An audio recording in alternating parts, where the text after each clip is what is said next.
And now for our feature presentation.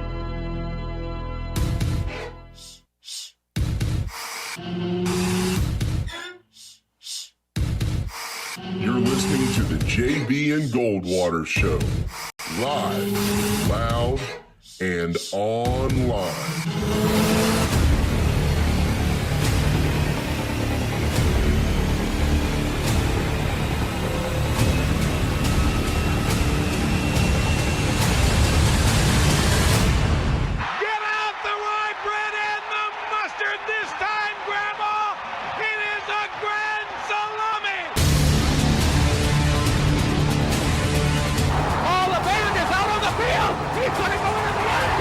Puts it up. Whoa! There goes Davis. Oh my God! Davis is going to run it all the way back. Auburn's going to win the football game.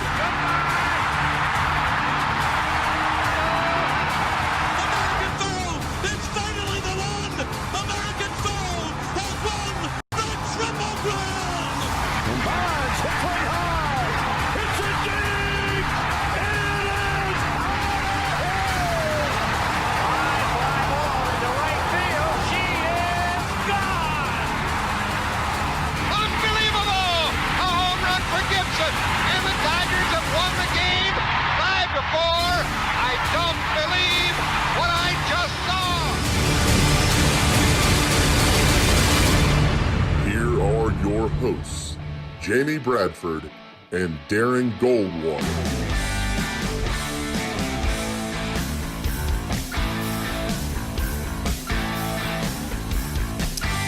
All right, greetings and a good Thursday afternoon, and welcome aboard the JB and Goldwater Show, live, loud, and online, 12:02 p.m., Thursday, June the 25th. Welcome to our program. We're here until 2 o'clock this afternoon. Darren Goldwater, Jamie Bradford, joined by Corey McCartney at 12:30 today to dive into some baseball news, or continue to talk about the baseball news. Baseball will be back, and so we'll get deep into that with him here in just a little while. We've also got some football to get to.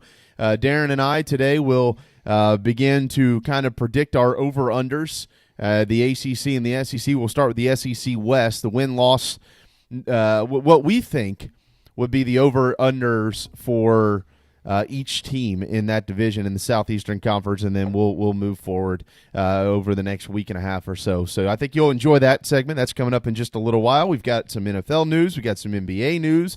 We've got some more college football stuff to get to. And in just a minute here, we'll get into some golf. If you're listening on the Podbean app, thank you so much. You can hear us there every day. You can also go back and find our former programs as well. And if you're watching on YouTube, Facebook, Twitter, thank you so much. JBandGoldwatershow.com. Hey, Darren. What's going on, man? How are you? I'm doing very well. As you realized, as soon as you walked in here today, we have a different tripod holding our camera. Yeah. But we're stepping up. This is called a ring light.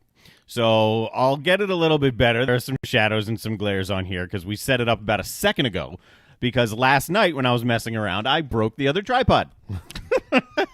Because the work never ends. But, you know, the good news is that now we've taken another step in the right direction because I was so dumb. Fantastic. You're always working. I am.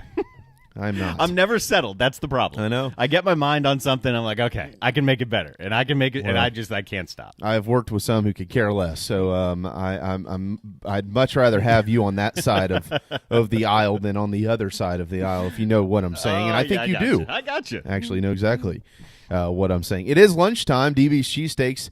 They are in Avondale and West Ashley. It's the finest, tastiest cheesesteak in the Lowcountry, and you can go to dbcheesesteaks.com to find their entire menu. Order and deliver. That's what I did yesterday, as a matter of fact. Did you really? Yes, I did. And did you get your buffalo chicken? I did. Uh-huh. So I got this idea last night that we should give away lunch today.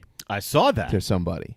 You want to do that today? Let's do it today. We may as well do that today, since we've promoted the fact that we're going to do it today. If you're listening and you have not already done this, if you will go to the JB and Goldwater Twitter page, the instructions are there.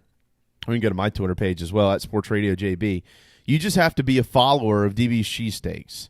And so we'll randomly select whoever retweets the tweet. Okay. That's all I wanted you to do. I tweeted about this giveaway. You just have to retweet it, And as long as you are a follower, which we'll check, of DB's Cheesesteaks, you will win lunch on us. Very good. So what I'm doing right now is I'm going to go retweet it again on the JB and Goldwater page. Okay. So that if you're having trouble and you can't find it, I'm saving you the hassle. I am retweeting it right now. Perfect.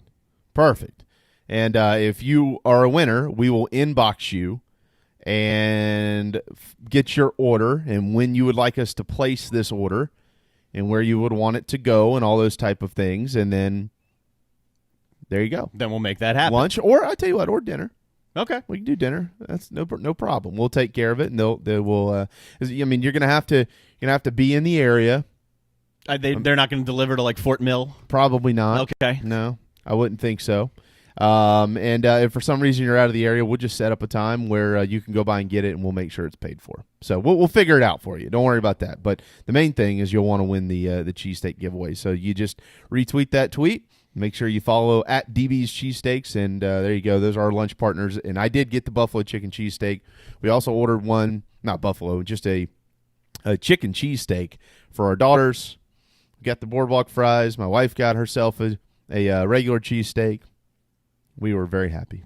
It sounds really, really good. And we ate dinner very early yesterday because we were both hungry, and the kids usually eat a little bit after 5, so we just ordered. Yeah. We try and do the whole sit down, let's all eat at once, but it's almost impossible. It's hard. Yeah, it's hard. Every now and then we'll nail it, but all right, there you go. So hopefully somebody's going to win this. Well, not hopefully. Somebody will win this. We'll do this coming up in hour number 2 on our program today. So we certainly appreciate you supporting our friends over at DB's Cheesesteaks. All right, so golf. They are playing, and even with some of these positive tests that we saw yesterday or over the last couple of days that have come out, but they are playing up in Connecticut, and right now Rory is tied for the lead. Yeah, Rory was 7 going under. low this morning. Yeah, he's done for the day. Yeah. He's already finished, but he is tied for the lead at 7 under with Canada's Mackenzie Hughes. Also at 7 under, Michael Thompson and Phil Mickelson are in the clubhouse at 6 under as well. Russell Henley, Tyler McCumber, Bryson DeChambeau, Tyler Duncan, Keith Mitchell, Sergio Garcia. There's a bunch at 5 under. Brian Stewart, Sing Yul No, never heard of him, but they're all at 5 under par. No Scott Glaze today. He'll join us tomorrow. He's had some things come up out at the links at Stono Ferry that he's having to cover today. So he's going to do that, and he'll join us tomorrow on our program. We'll talk about this. But I'll tell you what, Darren, yesterday, right when we went off the air is when the press conference, and I think it was the commissioner, right? It Monahan. was. Yeah. Who spoke at right about 2 o'clock. He just nailed it. I mean, he was like, okay, this is what's happened. This is how we're going to fix it. This is what the players need to do. This is the time we're living in. Everybody needs to do their part. We're moving on and playing golf. Have a great day. Thank you. Very direct, to the point, and here we are, playing golf. Well done to handle what is right now a very small outbreak on the PGA Tour. Very small. Yeah. So if that changes, then he'll have a different tone. I did think Koepka's brother qualified. He did, and he pulled out of extreme precaution just because Koepka pulled out because the caddy tested positive. And the Travelers has given Koepka's brother an entry into next year's tournament because he had to qualify just to get in. So good for the Travelers to say, look, man, we understand. Come on back next year, and you don't have to qualify. You're in. Yeah, that's. I didn't realize that he was that good of a player, Brooks' brother. I didn't realize Brooks had a brother. Well, I knew he had a brother because I've heard him talk about him before, but I never paid attention to the guy's golf game. I guess, is he as big? Brooks is a big guy. Is he as big as Brooks is? I don't know. I've never seen him. I'm not sure. See if I can it's find a picture of It's him. very interesting. 843-321-8893 is our phone number. If you'd like to be a part of our conversation, you can call us. You can also join the chat rooms that Darren's over there in charge of on Facebook and on the Podbean app. So, yeah, no Koepka, no Webb Simpson. He pulled out. He did not test positive for the coronavirus, but he was being careful, I think, did he have a family member or something that had tested positive or something like that? It was something where he was like, look, right, just isn't. It's an abundance of of caution. So there's some guys in their caddies not playing, but nonetheless, the tournament is playing. Chase is not nearly as big as Brooks. Chase is 5'9", 154. Wow. So holy moly, not like Brooks. I mean, Koepka's 6-something, 220 or so. He's a big dude. Yeah, it's a Chase is not. Wow. Yeah. Okay. Didn't realize 26 years old, went to South Florida. Okay. Wow. All right. Didn't realize that. Into football, some breaking news just a little while ago. ACC Commissioner John Swofford will retire next year. June of 2021 will be his last month as the lead man of the Atlantic Coast Conference, the longest tenured commissioner in league history. He has been doing this for 24 years, leading the ACC. He is 71 years old, so he'll be 72, and he'll have 25 years of tenure at the top of the conference when he retires next year, which June of 2021, they roll over fiscal July 1, so he'll get through the fiscal, and that will be it. His statement: "It has been a privilege to be a part of the ACC for over 5 decades, and my respect and appreciation for those associated with the league throughout its history is immeasurable. Having been an ACC student-athlete, athletics director, and commissioner has been an absolute honor. There are immediate challenges that face not only college athletics but our entire country, and I will continue to do my very best to help guide the conference in these unprecedented times through the remainder of my tenure." So that is a statement from John Swofford, who has been, I think he's been a great leader. So when he was hired in 97, which doesn't seem that long ago, but it is, the ACC had 9 members in the league, and it was very much so known as just a basketball league. At that point in time, it was Florida State and literally everybody else in football. Sorry to hurt your feelings, Clemson fans, but that's just what it was. But since then, that first wave of they added Miami, Boston College, and Virginia Tech, which was I think 04, 05 that year, which was a good addition. I still say to this day, the Boston College edition was interesting. I always thought that the most reason it made sense was certainly for the TV market they were trying to capture. I didn't truly think that Boston College brought a ton athletically to the league, but they have been very respectable in both basketball and football. Not so much in baseball, but definitely in basketball and football. And then in 2012, they expanded again because they lost Maryland to the Big Ten. Yep.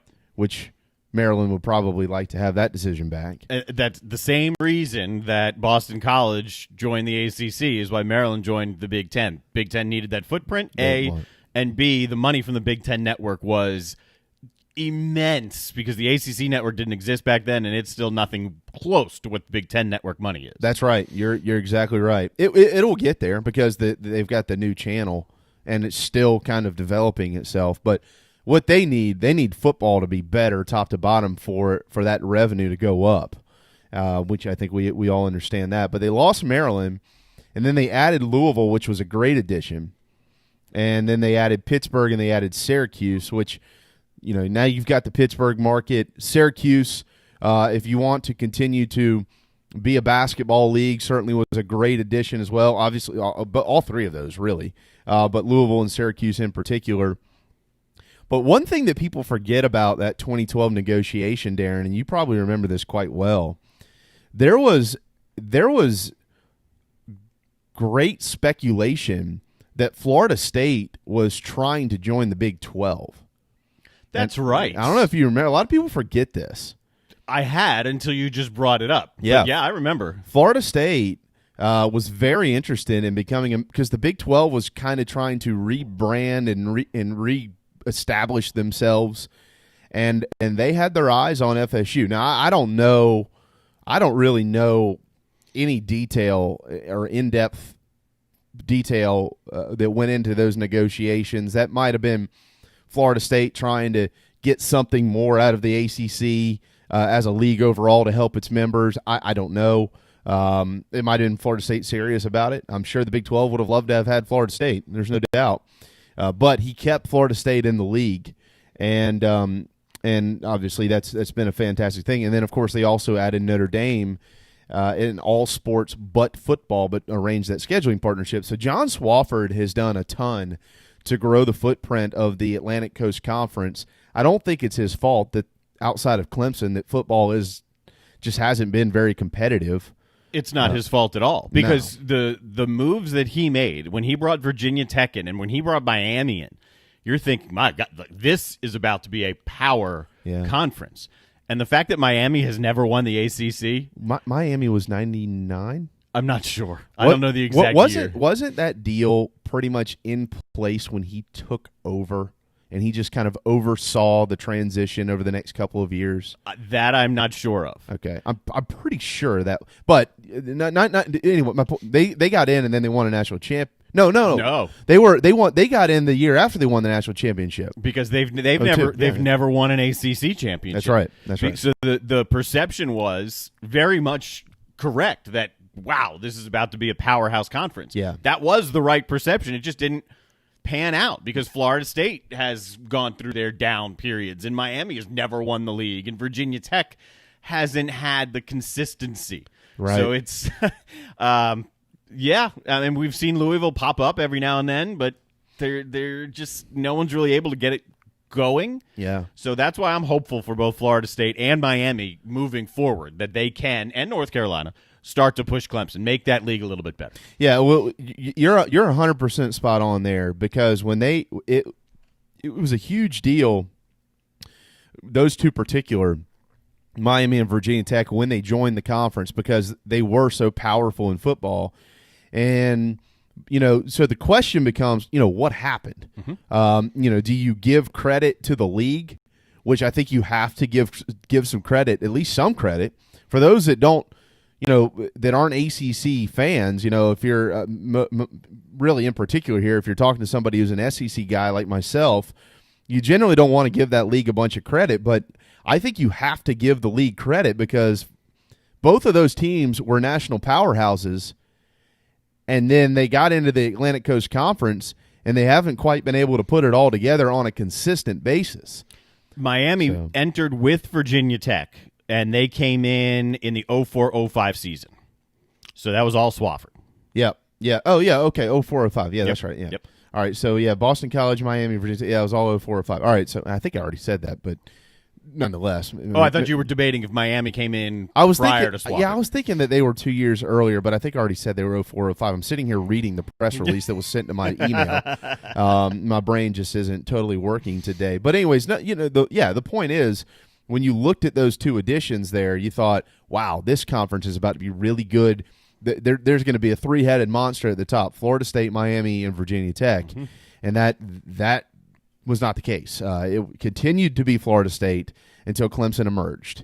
And again, you look, these guys, I mean, we've seen in particular the last 7-8 years just a carousel of teams in the Coastal Division that have won the league, but they haven't been spectacular at all. And then if you go back before that, I mean, there were some good teams, and I mean, Clemson obviously had some good years. In particular under Dabo, of course, but Tommy Bowden, he had some good years, but nothing like they're doing now.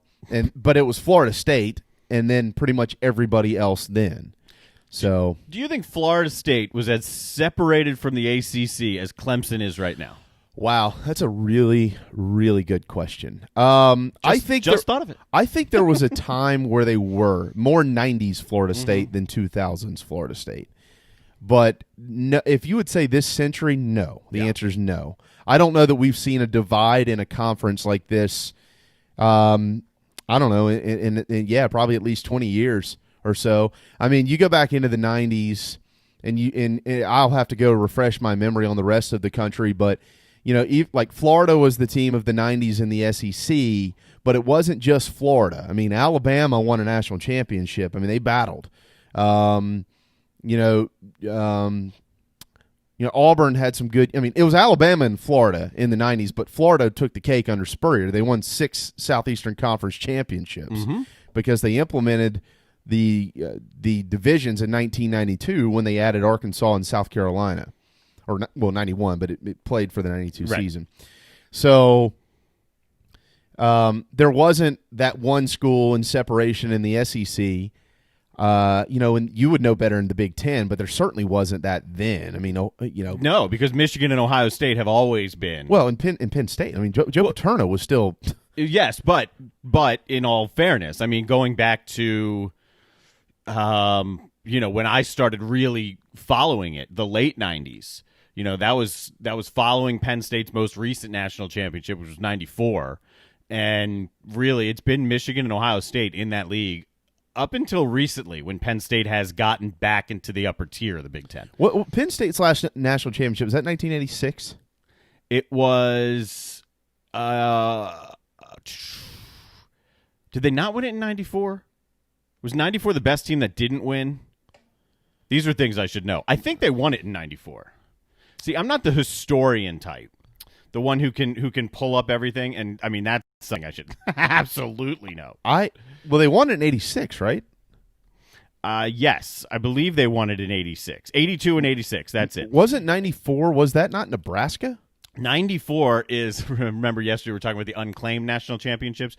94 was when Penn State was undefeated and thought, there are a lot of people that would tell you that they were the best team in the country. That was Kerry Collins, that was Kajana Carter.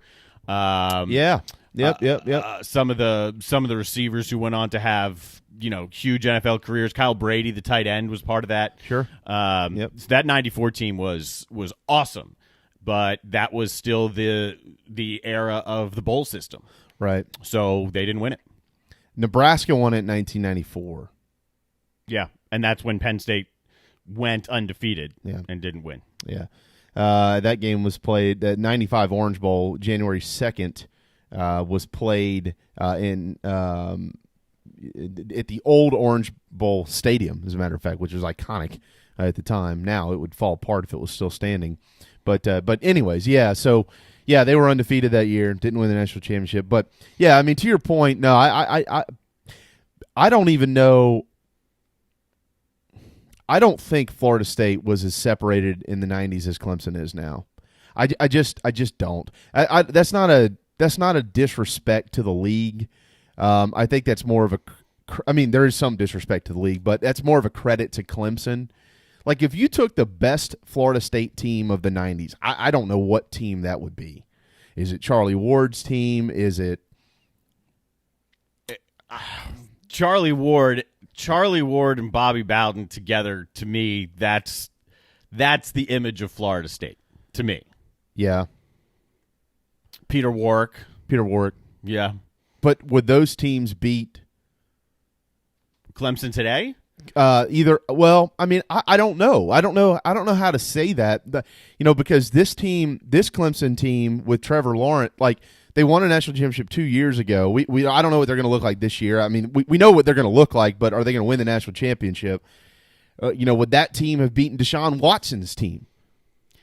I don't know. It's hard to say because we're 20 years into the future here. Right. So the athletes are much different. The training is much different. The way the game is played, the recruits that Clemson is just pouring onto its campus. Mm-hmm. It's like when you debate great teams from any era. I mean, would some of the great, Bill Russell Celtics teams, would they be able to compete with, say, Shaq, when Shaq and Kobe were dominating out in LA? Like, I don't, probably not, but still Bill Russell, Will Chamberlain, they're easily some of the best players to have ever played the game, but it's a different time. The guys are bigger, they're stronger, they're faster. I guess what I'm kind of getting at here is I'm trying to help formulate some type of idea in my head as to how far apart that Florida State team was from the ACC and how far apart this Clemson team is from the ACC and how they would match up based on how they would match up together. You see what I'm saying? Oh, yeah. Like, if they played, we would know much more about how much they had separated themselves from the rest of the league. Here's the national champions in the 90s. I'm gonna I want to read this list because we've been talking about all of these teams because of the conversation we're having. This all started with the news that John Swafford is set to retire next year. Georgia Tech won it in 1990. That was Bobby Ross. Yeah. That led them to that national championship. And then you had essentially co-champions in 91, Miami and Washington. Alabama, of course, won it in 92. That was Gene Stallings. And then Florida State won it in 93, and that was Charlie Ward. And then there's that Nebraska team we were talking about in 94, which they were really, really special. I think they ran for like 3,000-something yards that year or something. It was something ridiculous. And then it was Nebraska again in 95, Spurrier in Florida in 96. In 97, you had Osborne in Nebraska at 13-0, but Michigan was also recognized as a national championship, or a national champion by some publications out there, including the Associated Press. Tennessee in 98, and that was post Peyton Manning. Florida State in 99. That is one of the great trivia questions. Like, yeah, it was T. Martin. Yes. Did Peyton ever win? Like, well, I think so. No. Right. No, he didn't. No, it was T. Martin. And, Yep. You know, what a job Jeremy Pruitt did to bring him home up there now in Knoxville, and he's recruiting exceptionally well. But yeah, so I don't know. When you look back at that, Miami, Alabama, Florida State, Nebraska, Florida, Tennessee, Michigan, those were the teams in the 90s. So crazy how the world's changed. Tennessee fans still think it's 1998. Well, so in talking about Florida State, I've pulled up. Well, you remember their dominance, right? But I'm trying to figure out what sample size I should give here. So from 87 through 2000, they never had more than 2 losses, and they were never preseason below number 8. Wow. They were 8 or above. So that's 14 seasons. Uh-huh. And they finished. So not only preseason, they were 8 or, above in terms of better than 8. They finished every year from 87 to 2000 in the AP final poll. They never finished below 4th. Oh, sorry. In 2000, they finished 5th. Wow. And you know what? I would love to know a similar stat like that for Miami from, say, right around 1980 to around 2000, because I not to get off track here, as we do need to get to a break to get to Corey McCartney, but to encompass that conversation into what we ended our show with yesterday, the conversation that we were having about the statement made by Colin Cowherd that college football's 4 top-tier programs are Oklahoma, Southern Cal, Ohio, and Alabama, essentially basing that on history, and if their best coaches were up against the best coaches in today's game, like Dabo Swinney, how they would fare, and this, that, and the other. Of course, by the way, another argument to that is Dabo has beaten Nick Saban, just as an FYI, but Saban's also won 6 national championships. But you have this. You just mentioned that 14-year period where Florida State did what they did. Miami had a period like that from probably like 1982-ish to right around 2001 when they won the national championship with Flockhart as their head coach. And it seemed like every year they were right there to either compete for or win the title. So in the early 2000s, yeah, but then before Coker took over, Butch Davis, he was in the 20s, 15 to 20 type range. He got up as high as the second-ranked team in the country in 2000. Then Coker took over in 01, and they finished 12-0 and won the Rose Bowl there. But 80s Miami through like 1990-91 was remarkable. Yeah, so let's see. They were so feared. Okay. Maybe one of the most feared teams we've ever seen in college sports. From 1983 until 1992. Yeah. At one point in time or another, they were number 1 in the country, all but every year except 85 when they reached as high as 2. Wow. So number 1 in the country for 1, 2, 3, 4, 5, 6, 7, 8, 9 of 10 years. That was 85? 85, right? That's the year Barry Switzer in Oklahoma won the national championship. Uh-huh. Wow. And they only got up as high as number 2. Wow. So from 1983 until 92, that's a period of dominance that's absurd. Yeah, unbelievable. Never lost more than 2 games in there. Finished undefeated 2 times in that stretch. Wow. Yeah. Wow. They were good. That conversation really went down a different road than I thought it would. But the news of the day is that John Swofford is retiring in June of next year, and he brought Miami into the ACC amongst others, and that is kind of how this spiraled. I don't want to say out of control, but certainly tumbled down a different road than we thought it would. But good stuff to start us off here on a Thursday afternoon. All right, so Corey McCartney, he is up next, and we're going to look in depth at this baseball season, see what some of his concerns are. With the season set to play in about a month now. And we'll get into some other topics with him, certainly. And we've got some over-unders to get to later on in the SEC West. Darren and I will kind of make our, I don't want to say necessarily predictions on how many games we will win, but will they be over or under certain numbers? So that's coming up, and we've got a bunch of other stuff, including some basketball. Major news for a former Gamecock yesterday who has signed a deal in the NBA. And that just should tell you real quick how good that Final Four team was. So we'll get there. Plus, a legend in hoops is officially hanging it up. You probably didn't even realize he was still playing. But we'll tell you who that is as well. So hang tight. The JB and Goldwater Show. We'll be right back.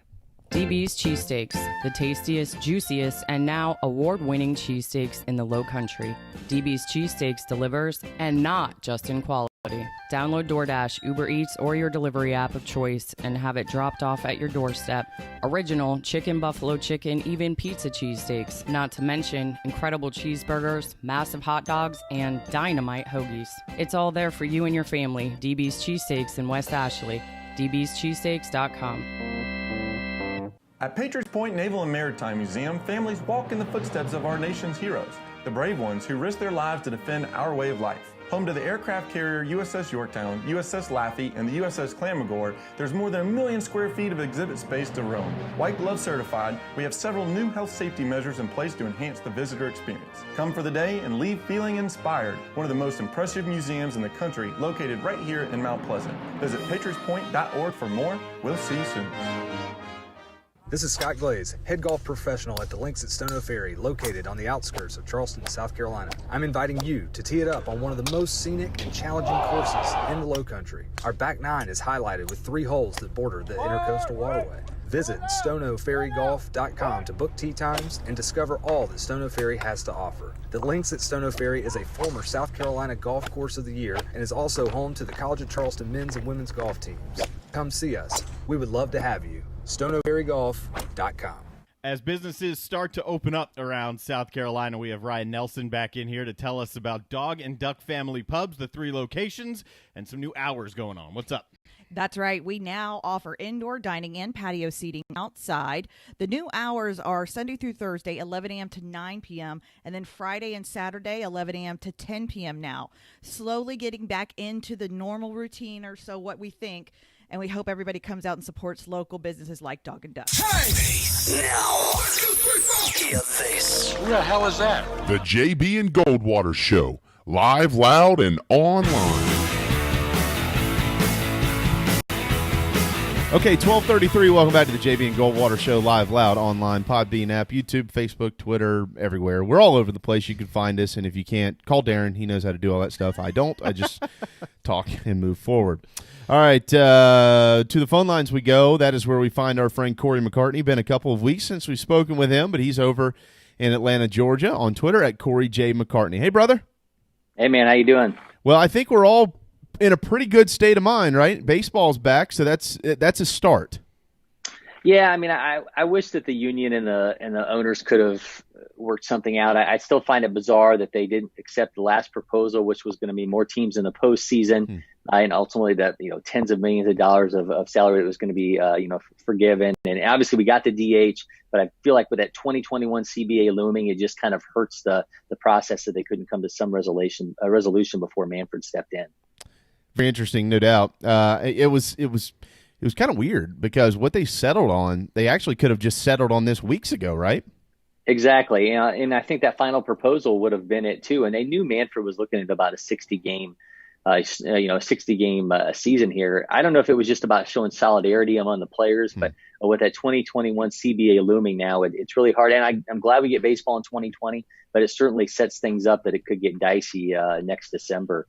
when we talk about the end of the CBA. We'll get into some of the on-field questions that we have here in a minute as far as how games may be managed and stuff like that. But are you at all fearful that we could get 2 weeks, 3 weeks, a month into this season and then just see the whole thing halted and that just be it? Yeah, I mean, my kids are massive wrestling fans, and just saw this report this morning that they had 10 people in WWE's Performance Center that have been tested positive now, and and that's obviously people together working together in much more close quarters than you're going to have in baseball. But I think it's an inevitability. We've already seen Charlie Blackmon among some Rockies that tested positive. It's going to happen. Alex Anthopoulos told us yesterday, the Braves general manager, that to his knowledge, no one within the Braves organization has tested positive at this point, but it feels like an inevitability that it's going to happen. It's just how quickly does it shut it down, or does it shut it down? How quickly can they make these decisions? Because, they're testing positive right now, obviously. We haven't even gotten to the spring training portion of this thing. I mean, are they more apt to shut it down early? Are they more apt to shut it down late if cases start to rise up? I think that's a good question. I mean, look at what the NBA is doing with these rings that apparently can tell you days in advance whether or not a guy is, even if they're asymptomatic, they're just trying to they haven't started to show anything yet. Are we going to see that happen in baseball too? That was not brought up in the conversation with Anthopoulos yesterday. I think that's an interesting wrinkle there, whether or not that's something baseball is going to consider. But I think they're going to try to cram in as many games as they can. So you just hope that that's not going to end up, being at the cost of someone's health or someone's family's health. But I think these are all unanswered questions right now. I think at this point, from what we've heard, they're just anxious to get guys in, get them tested, kind of set a plan and how they're going to work through spring training 2.0, and then have their eyes set on that July 23rd and 24th start date for the year. All right, Baseball 101 question here. I'm going to allow you to explain this probably much better than I could do it. But for those that don't understand this, when the union or when a team or something like that in baseball files a grievance, what does a grievance mean? So basically what they would attempt to do then is to show that the owners were not negotiating in good faith, that the owners were not attempting to play the mass amount of games that they could, that they were dragging on the process and offering them negotiations that they knew that they wouldn't accept, so they could scram it down and get it to the amount of games that basically the owners wanted to pay, and to play less games in a regular season to get to those postseason dollars, and ultimately pay the players less money. So that will be the grievance that the union will attempt to push, is that the owners were not negotiating in good faith. We were talking yesterday, and right now we're speaking with Corey McCartney here about service time and how that can be affected by this, number one, shortened season, if in fact it is completed, and number two, this shortened season if it gets cut short. And I don't think we ever really came to a solid resolution there. So maybe you can clear up the service time issue, especially for guys, on that 4, 5, 6 year line that are getting close to arbitration, free agency and stuff. It's my understanding they're going to get credited for a full season because this is the season that they were given. But think about the Dodgers. I mean, you went out and made this deal to get Mookie Betts, and this may be the only time that you get with Mookie Betts who can walk after this year. So let's say they play 20 games and they ended up shutting it down. I mean, this is obviously a gamble that teams didn't know about, at the end of the last season or throughout this winter. But I think these are all little pieces of it, in terms of guys' contracts and incentives and all these things. And then if a guy has a bad year, we turn around and we go to arbitration hearing in February, and a guy's ERA was 7.0 this year because he was nowhere near his typical self. I mean, I think these are all variables at play when we look at what's going to happen this offseason. Yeah, I mean, so I guess the understanding that I'm hearing, because service time, there's 187 days in the Correct. season, 162 games, 187 days, but now this has been shortened to 60 and 66 days. But so you have to be on an active roster for 172 of the 187. So what I'm understanding is they're not going to adjust that percentage wise to the 66 days. It seems to me that you'll just be granted service time because of the condition, right? Yeah, I mean, my understanding was it was a percentage. It would be a percentage. So you think about 100% of the season is, going to be 60 games. So, I mean, what's that percentage that you were on an active roster during that time period? I think that's probably going to be what I've not heard that 100% spelled out, but I would imagine that makes a lot more sense from the union standpoint, just getting more guys service time that way too. That makes me feel good because that's what we said yesterday, Darren. So we're smarter than we thought we were. Okay, all right. Yeah, we kind of settled on that maybe in a roundabout way. With the DH now, obviously it's only going to be a 1-year thing for now. Maybe it keeps on going. We'll address that in a second. But what National League team is best positioned now with the ability to use a designated hitter to move forward with that rule? The Dodgers. I mean, right? I mean, they seem to be the team that I think every way you cut up what happens in this season, they're the team best equipped for all of it. I mean, you think about designated hitter and the amount of ways they would use platoons with Jock Peterson, and how do you make this work with all the pieces that they have? And then they're the team too because they have so much depth. If Cody Bellinger goes cold for a week, 2 weeks, I have a hard time believing Mookie Betts is going to go cold during that same time period, or Justin Turner is going to go cold during that same time period. So every way you dice this up, to me, the Yankees and the Dodgers in the National League seem to be the team that's best equipped for all of us. And the Braves are in a fine position too, because we were going to try to figure out how you made it work with Adam Duvall and certainly Nick Markakis in the outfield, and then at third base with Johan Camargo and Austin Riley. A lot of the Braves lineup questions were answered with the fact that they're going to have the luxury of a designated hitter in 2020. In Atlanta on Twitter at Corey J. McCartney. What they say is that everything will return to normal in 2021, but do you believe that after this season, this shortened season, whatever it may end up being, that there will be a push to keep the DH in the National League? I don't think it's going anywhere. I think obviously this is what the union wants, right? I mean, and I've said this many times, it means more high dollar guys earning high dollars. When you think about what that means to a roster, there's a very big difference between having, a guy we think about in 2 years and Josh Donaldson on your roster than having, a guy who's on the back end of a bullpen. So I think there's going to be a push to keep this. And I think after they get a taste this season, I just have a hard time believing we're going back. I have fielded the question, Jamie has too, about an asterisk. And I heard Rachel Nichols talking today, same idea, but for the NBA. My stance is that there should be no asterisk because this is a season like no other. These are baseball guys who know only one regimented thing that they repeat every day of their lives, and now things are changing. So whoever can navigate these waters the best deserves the title. What's your take?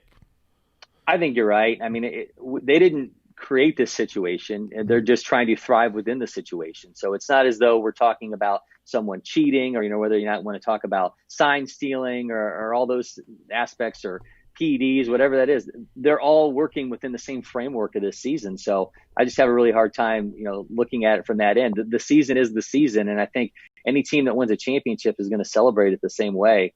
I don't think someone's going to shrug their shoulders if their team wins because they didn't do it over 162 games. Yeah. Of some of the changes we'll see in the sport this year, Corey, rule-wise, I'm not at all in any way, shape, or form a fan of this put someone on second in the 10th inning ordeal, but that's me.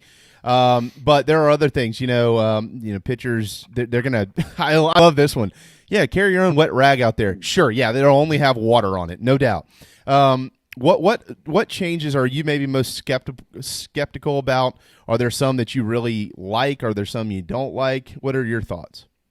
Yeah, I mean, I think it's going to be hard to get a pitcher not to lick his fingers when he's on the mound, even if he has a wet rag in his pocket. What's the penalty is if he does end up licking his fingers? Is he going to have a ball called against him? Or I just don't understand how you can really make sure that happens. Obviously, spitting, it's hard to believe that's not going to happen just out of tendencies when a guy's on the field.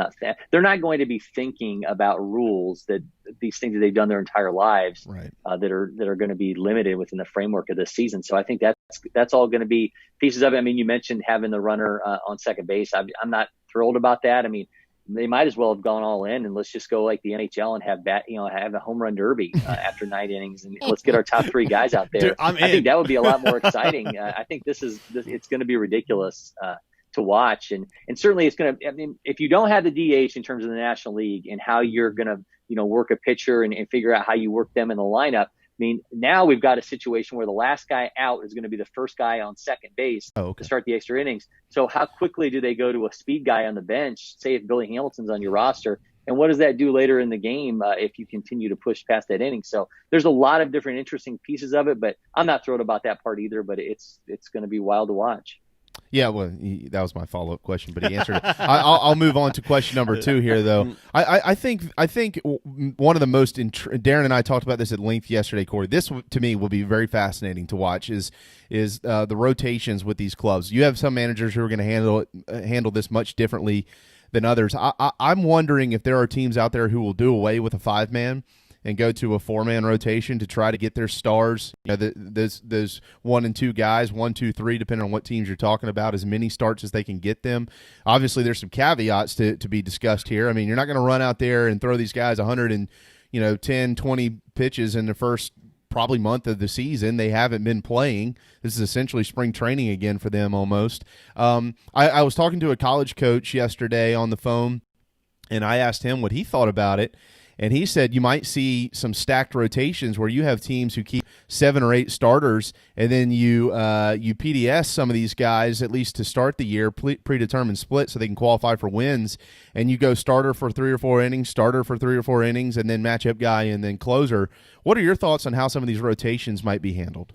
And that's exactly what Alex Anthopoulos told us yesterday that they've kind of tossed around that the Braves might do. He said they could go 10 deep in a rotation. Go with a couple guys out 2-3 innings, maybe 4, and then have a group behind them before you get to that stacked bullpen. So that's certainly something that the Braves are thinking about. But look at the Nationals. I mean, if you're Davey Martinez and you've got that top 3 of, Max Scherzer, Steven Strasburg, and Patrick Corbin, if you can get those guys as many starts as possible, I mean, that, and you take away the back end of that rotation that you may not be that excited about past Anibal Sanchez, I mean, that becomes that much more of a lucrative situation for them. So I think there's 2 very different schools of thought there. But I do think when you think about, piggybacking starters, I think the Braves are going to be well suited to do exactly that if Anthopoulos is right in that thinking.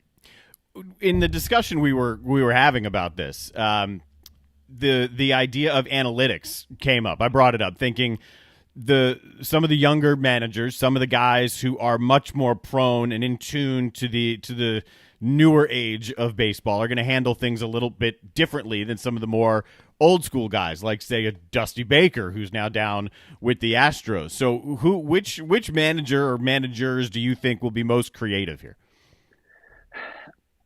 I mean, I think Gabe Kapler is going to be an interesting study during this. I mean, we saw how he was playing to analytics, to the very start of his tenure with the Phillies. So to see how he does this with a team that I don't think people see as a team that's going to contend, but do have some interesting pitchers there with Samardzija and Johnny Cueto, whether or not they might be able to pull something off in San Francisco. We've seen Kevin Cash be very creative in the past in Tampa Bay. I would expect that to continue. I think those are guys in particular, and I'm interested from Brian Snitker's end because he's a guy who listens to his players a lot. He's taken analytics a little bit more in hand and listened to Anthopoulos now and done more of that these past couple of seasons. But is he going to be able to thrive in this situation? I mean, we saw Davey Martinez do this last year when the Nationals were in the spot they were May 26th and then turn that into a World Series championship. He's a guy I think is well equipped to handle this too. But it's going to be interesting because you have those older guys. You have Dusty Baker stepping in. I don't think anybody thinks that Dusty Baker is an analytical guy. He's got some workhorses in his rotation too. So it's going to be wild. Maybe a difficult question here, but Corey, what records are maybe set to be potentially broken this year? Or are there some guys who are looking at some major milestones that obviously a shortened season by 102 games or potentially more is definitely going to affect them, that maybe could be at the tail end of their careers and they need these games to achieve some of those milestones? What is on your radar to keep an eye on? Yeah, I mean, obviously you're looking to see if anybody can hit 400. I mean, I think that's we've seen guys like Tony Gwynn has been there in the past in this kind of a sample size. We've seen Chipper Jones be right there in this kind of a sample size. So I think that's going to be, really something that we need to keep an eye on. Obviously, we're not going to be talking about guys hitting, 40, 50 home runs in this situation, I wouldn't think. but certainly there are guys. I mean, think about Nick Markakis, right? I mean, this is the guy who, is 4 doubles away from 500 for his career. He's 60 hits away from 2,400. There's only 59 guys in baseball history who have ever done that. But now that you've got the DH in there, does it help him, or the fact that it has so much fewer games for a guy that's in his age 37 season? This may not. These are career milestones for a guy who's been around for a long time that may not happen. When we talk about the Braves roster.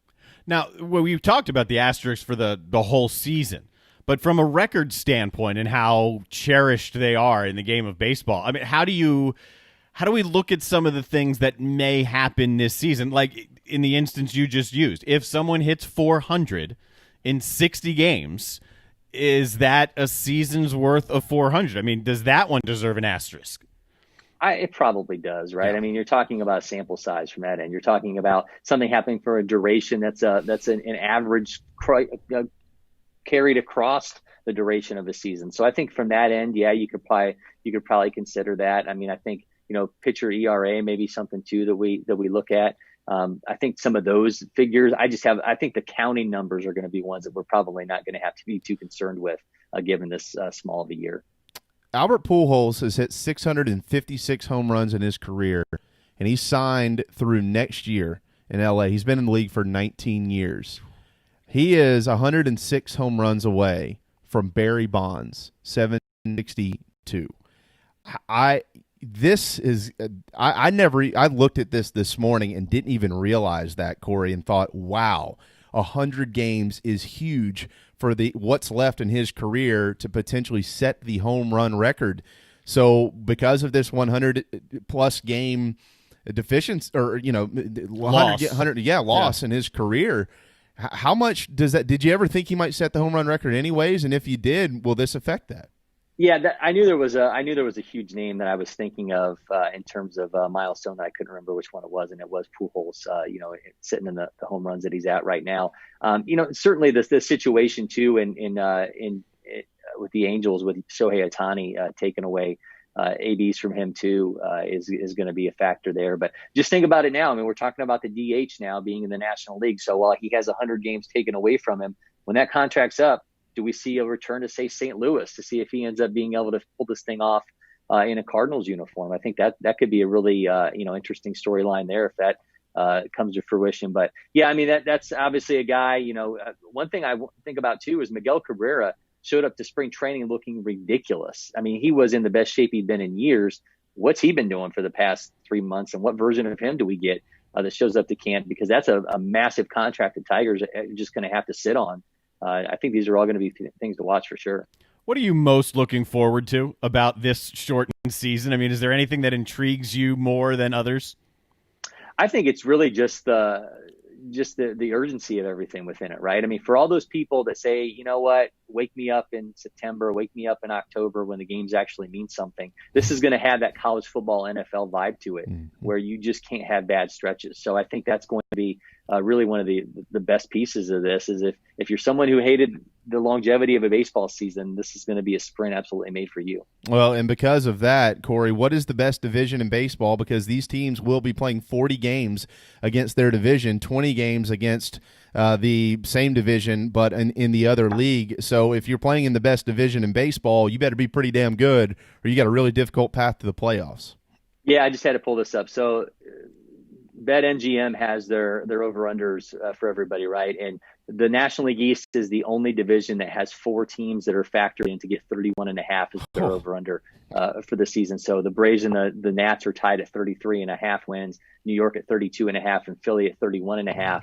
Then you factor in the fact that you have to play the American League East, and you have the Yankees who are 38.5 for their over-under, and you got the Rays too. I think the Braves, you could argue, have and those other teams among that collective of in the National League East have the toughest road to hoe here, because they're just going to have to face each other and have to face the Yankees. But the Yankees, on the flip side, things just got a lot tougher for them because they don't get to play. While they play 10 games against the Orioles, you got to deal with those NL East teams now too. The one thing that I was wondering, Corey, as this whole thing started across all sports, just taking some of the athletes' perspective, like the guys who are in their prime.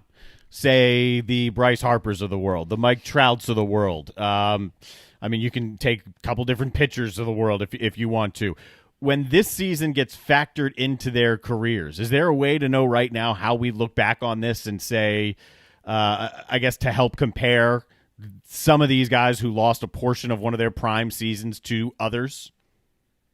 Yeah, I mean, look, you got the '95 season where they came back from the strike, right? And you've got some numbers from those that aren't as great as they are from other years. But on the other side of it, I mean, you've got a guy like Greg Maddux, who statistically had the best season of his career with fewer starts in that year too. So, I think from a position player standpoint, maybe you extrapolated over 162 games to get a sense of what it really would have been in those numbers. But I think we're, again, just like a World Series title, I think we're going to be operating within the framework of what this year is, and we're just going to have to accept it. Just like, there were guys in the 40s who lost years of their career to the war. I mean, I think we're going to have to factor all that into the greatness of these players. Wonderful stuff. 12:55 on this.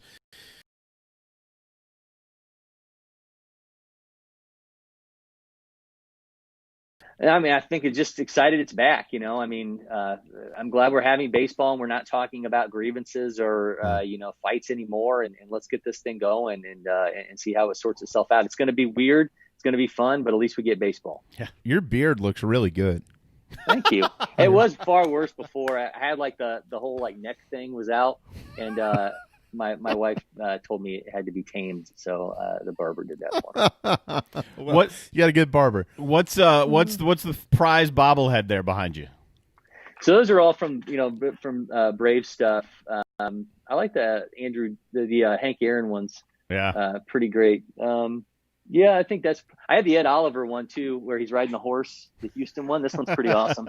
This one's the one that they pushed out 2 years ago when he was still nice. He was there. So yeah, that one's pretty awesome. So that was their would-be Heisman push for a defensive player. So really good stuff, Corey. It's fantastic to hear you again. I thought you were spot on today, and thank you so much. We'll be back in less than a month. Baseball is ready to go, so I'll reach out to you soon, and we'll have you back on the program. Okay.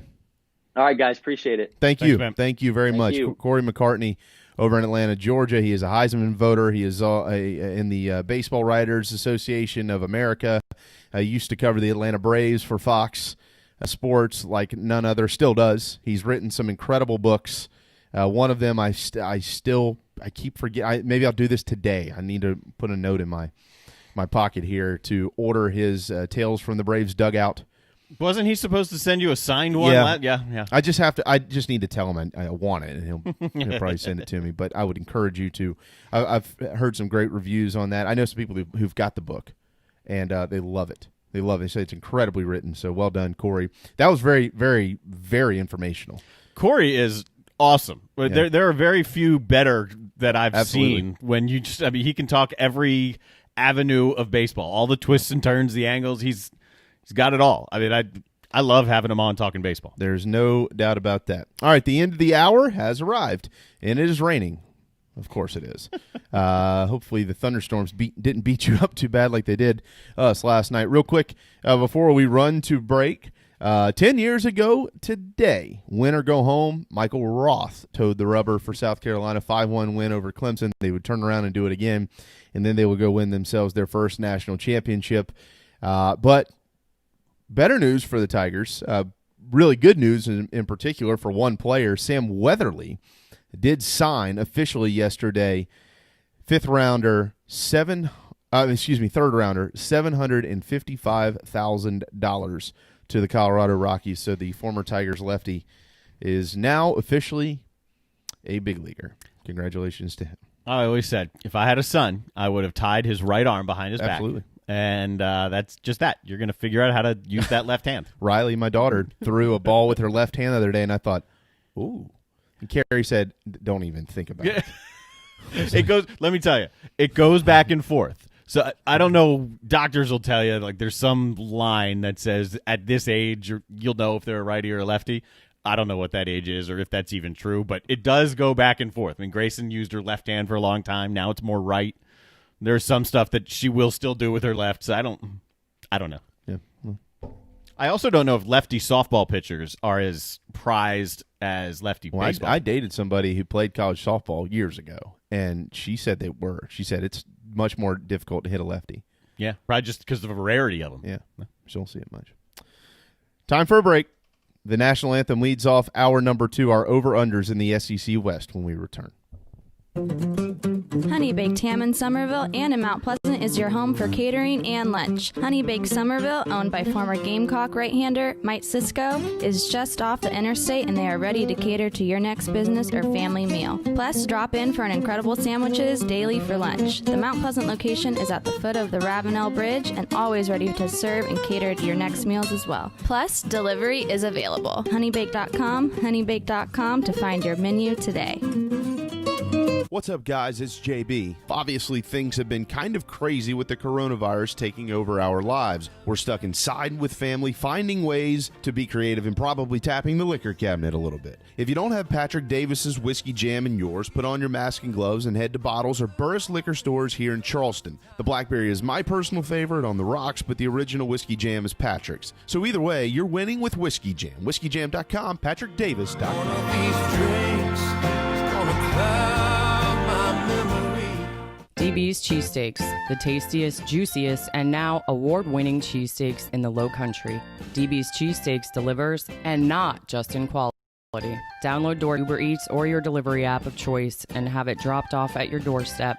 Original chicken, buffalo chicken, even pizza cheesesteaks, not to mention incredible cheeseburgers, massive hot dogs, and dynamite hoagies. It's all there for you and your family. DB's Cheesesteaks in West Ashley. dbscheesesteaks.com.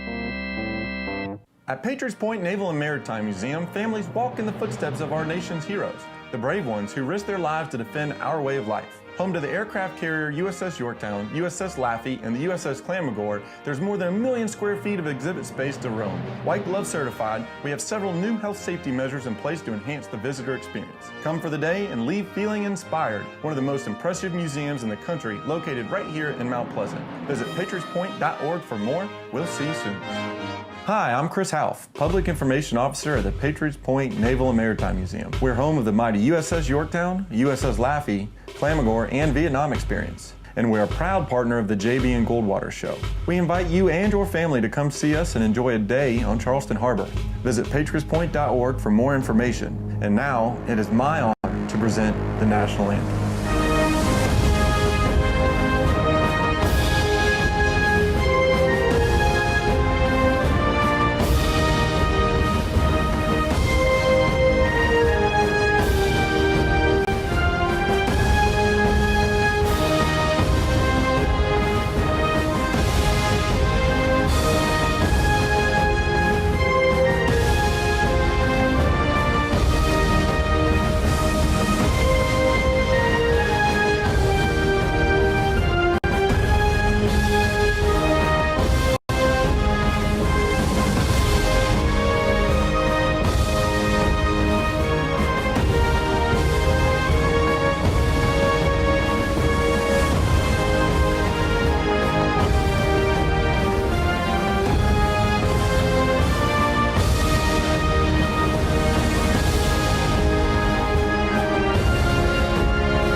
Live, loud, and online. 103, welcome back to the JB and Goldwater Show, live, loud, and online, as Patrick Davis just said, the unofficial but official voice of our program. Darren Goldwater, Jamie Bradford on Twitter, at Darren Goldwater, on Twitter, at Sports Radio JB, on Twitter also, at JB and Goldwater. If you're watching us on Twitter, thank you. If you're listening on the Podbean app, thank you. If you go to our website, you can find everything, jbandgoldwatershow.com, also Facebook and YouTube. Or visit our YouTube page if you'd like to watch there. If you're not a member of social media and you're listening every day on the Podbean app, we really do appreciate that. But you can watch us by going to YouTube on any phone or computer that you'd like. So. Yeah. Or television. Thank you so much. Or yeah, stream it up to TV. That's right. That's right. If you'd really like to blow up our faces in your living room, have fun. All right, we do have some basketball news to get to here in just a little while, and we've got some Derby news to get to and some more football and things like that. But Darren and I are going to start to switch gears into football season. We are, like most of you, we're just operating under the assumption that it will be played. I do think it will be played. And today we'll look at our over-unders in the SEC, but on the western side. Tomorrow we won't do this. We will again next week on the east side, and then we'll also do the ACC, and we've got some other things planned.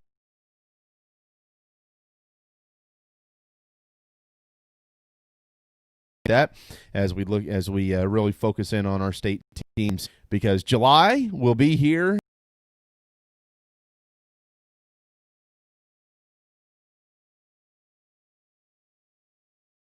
More month without guys hitting each other on the fields, hopefully.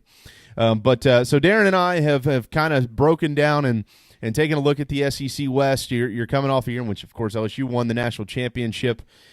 Alabama won 11 games, but didn't make it into the college football playoff. There was Auburn. Those were the three teams ranked at the end of the year in the college football playoff rankings, 1-8-14. And then there's Texas A&M at 8-5.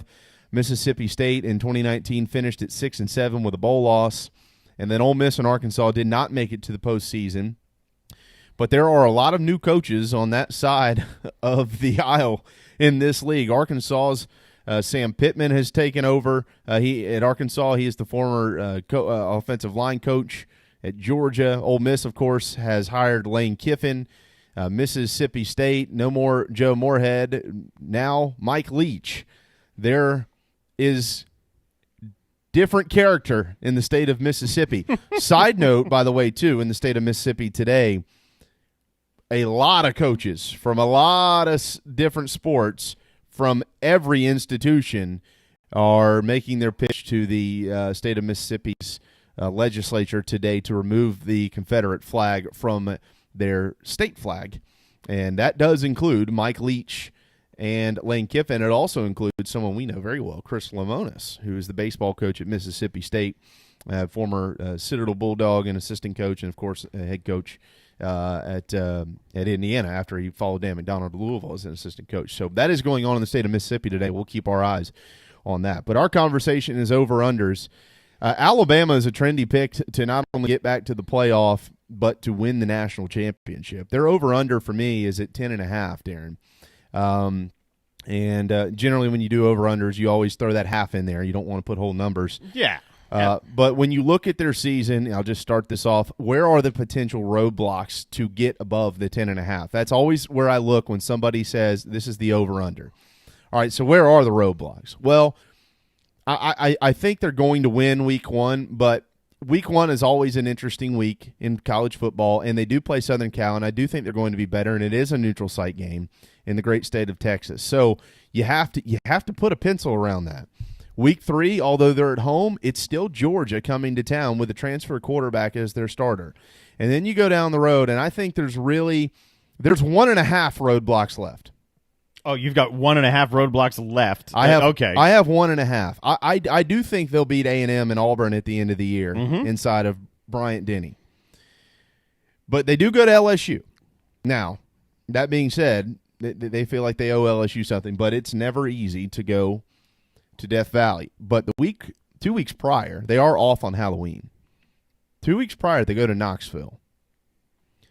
They are better than Tennessee. Yes. But don't sleep on that game. Tennessee's lost like 14 years in a row to Alabama. They're tired of it. And they're getting they finished the year last year at Tennessee. I don't think they lost a game to finish the season. They're starting out with South Carolina, and they just rolled from there. They're getting it turned around. How much turned around? I don't know. 8-5 is what Tennessee went last year. 5-3 in the league. Finished third in the SEC East, okay? Now, they're not on Bama's level. I don't know that anybody in the league is. It doesn't mean they can't lose. That's my half. Careful there. So over under at 10.5. So I did not look at your numbers that you laid out like this at 10.5. What I did was go through the schedule and decide how many games I think they're going to win. So if you're going to put the over-under at 10.5, I'm going over because I have them at 11 wins. And I don't think they lose to Tennessee because if they lose somewhere else, which I'm going to go with Georgia early in the year, coming off of a game against Georgia State, Alabama coming off that game. If there's a hiccup, I think that could be where, even at home, we're guessing here. But look, I like them at 11-1, and I don't think they lose to Tennessee. I do think Week 1 is a tough one, obviously, with Southern Cal. We don't exactly know what Southern Cal has yet, but I've got them at 11-1, so I'm over. I'm over too. I'm also at 11-1. I am not one of these that believes that the end is near for Nick Saban, or to go as far as Paul Feinbaum to say if they don't win a national championship this year, that dynasty is probably over. Nah, I'm not in that camp at all. This is an incredibly talented Alabama team. If they don't get bit by the injury bug, they are going to be fine at quarterback. It's not Tua, but they will be fine. They have so much talent around him. I think they'll lose a game. I put all I said was roadblocks. I didn't say they'd lose any of these games. I do think that Tennessee game, they could lose that game and then still beat LSU on the road, still beat Georgia, still beat Auburn and all these other teams. It just might be a tricky week. My thought on that, though, if they drop another game, one that Vegas will have a closer line on than Alabama, Tennessee. I would imagine the Georgia line's tighter. I would think the Auburn line, the LSU, could be tighter. Certainly LSU and A&M. Yeah. So let's say they slip up in one of those places. A loss to Tennessee means Alabama's out. The 2 losses is does it? Yeah, probably. Well, I mean, but doesn't that depend on how good Tennessee is? Well, I mean, what if Tennessee wins 9 games this year? Okay, well, if you've lost 2 games and then you're not going to go win the SEC. Oh, I'm sorry. You're saying if they lose that game in addition to another. Yes. Yes. I thought you meant that if that was their only loss. No. I'm saying if they lose a game where Vegas thinks it's closer. Oh, okay. So all right. a game that they'd statistically be more likely to lose. 100%. You talking about out of the playoff? Yeah. Yeah. They're out. So that's why I don't think they lose to Tennessee, because I think they'll lose somewhere else, and they can't afford that. Yeah, I'm not going to predict where the loss is, but I do think they're over. I do think they win 11. But this will not be last year's LSU running the table in the SEC and in the postseason as well, going undefeated. All right. Speaking of LSU, I have them at 9.5. So 15-0 last year, obviously 8-0 in the SEC. Again, I put them at 9.5, and I go, all right. Well, where are the roadblocks? Because you're either saying they're going to lose basically 2 or 3 if you're going to put the number at 9.5, right? Essentially, is what you're saying. Yeah. So where are the roadblocks? All right, so you're going to circle week 2 against Texas. I don't think they'll lose that game, but I'm not 100% positive either at all. Actually, I don't even know that I'm like 70% positive. I think Texas, if Texas has anything close that resembles defense, they're going to win a lot this year. Problem is they couldn't stop anybody last year. Like nobody. Like we could have taken the JV squad from Wando and probably hung 30 on them. Oof. I mean, defensively, they were bad. All right, but you circle that. You go to October 10th, and they've got to go to the Swamp. Certainly circle that one. They've got LSU coming to town on November the 7th. You certainly circle that one. That's 3. I'd love to say South Carolina, but I'm not. And then you finish the year back-to-back on the road at Auburn and at A&M. That's 5, okay? Those are 5 potential roadblocks. I don't think they'll lose all 5, but I don't think they'll win all 5. 9.5. I'm under. I'm at 9. So we're 2 teams into this, and I really like your Vegas odds making so far. Because you had 10.5 and I had 11, so we're right on the same number. And I agree with you. I'm going under 9.5. I've got them at 9. Same logic there with you, trying to figure out the roadblocks. I went just a little bit more specific, even though, look, we're in June. But you went on about Texas. Early in the year, LSU still trying to figure it out. I think that's a loss. Yeah. I think at Florida has a chance to be a loss. Alabama has a chance to be a loss. And as you pointed out, ending the year at Auburn and A&M, it's going to be hard for them to get to 10 wins. I agree. I agree, and they're those 5 I mentioned. The West is different. I mean, the West is really good, but the West is different, and I'll tell you why it's even more different coming up here in just a minute. You already, I don't have to tell you, you already know, but we'll discuss that. Auburn, I've got them at 8.5. All right, so Auburn wins 9 games last year. The question that I have is if they're under, does Gus Malzahn survive on the Plains if they go 8-4 in the regular season, regardless of what would happen in a bowl game? If they were ready, if they were ready to can him. If they are ready to can him with an 8-win season, I don't think Gus Malzahn coaches in a bowl game, but that's neither here nor there. So where are their roadblocks? All right, so week 2, they're in Atlanta against North Carolina. Now, I think Auburn is a better football team than North Carolina. Don't misunderstand what I'm saying here. All right, but they do have Alcorn State to open the year, and you're not going to find out anything about Auburn in that game. So you're going to find out about War Eagle when they take on Sam Howell in North Carolina. And Howell is a dual-threat quarterback, and he runs it very well, but he throws it really well, and he proved that last year as a freshman. So I have circled that game as a Auburn should win the game, but careful if something screwy happens, because North Carolina can win the game. At Georgia on October the 10th. Whew, man, you talk about a great weekend in the SEC. Auburn at Georgia, Florida and LSU, October the 10th. You got A&M coming to town on October the 17th, and we're going to get to A&M here in just a little bit, because they're the wild card in all this out west for me. Mississippi State on the road on Halloween. All right. Now, we're going to talk much more about Mike Leach in a minute, but careful there, because you've got AJ, the Costello kid from Stanford who's transferred in. I think KJ Costello. And then you got Mike Leach in this fling it all around offense. Well, again, some might say, well, wait a second. Joe Brady and LSU flung it all over the ballpark last year. Yeah, they did, but you know what? They ran the football pretty damn well too. Mm-hmm. Mike Leach's offense, they don't really run the football much. They'll throw it 50, 60 times a game. LSU flung it all around the ballpark, but Burrow was between 30 and 40 passes a game. So there's a difference there, but we'll get to that. So again, North Carolina at Georgia, A&M at Mississippi State, and then to finish the year, LSU at Alabama. So you're talking about 6 games right there that you're going, okay, well, those 6 are going to decide the season, in my opinion, for Auburn.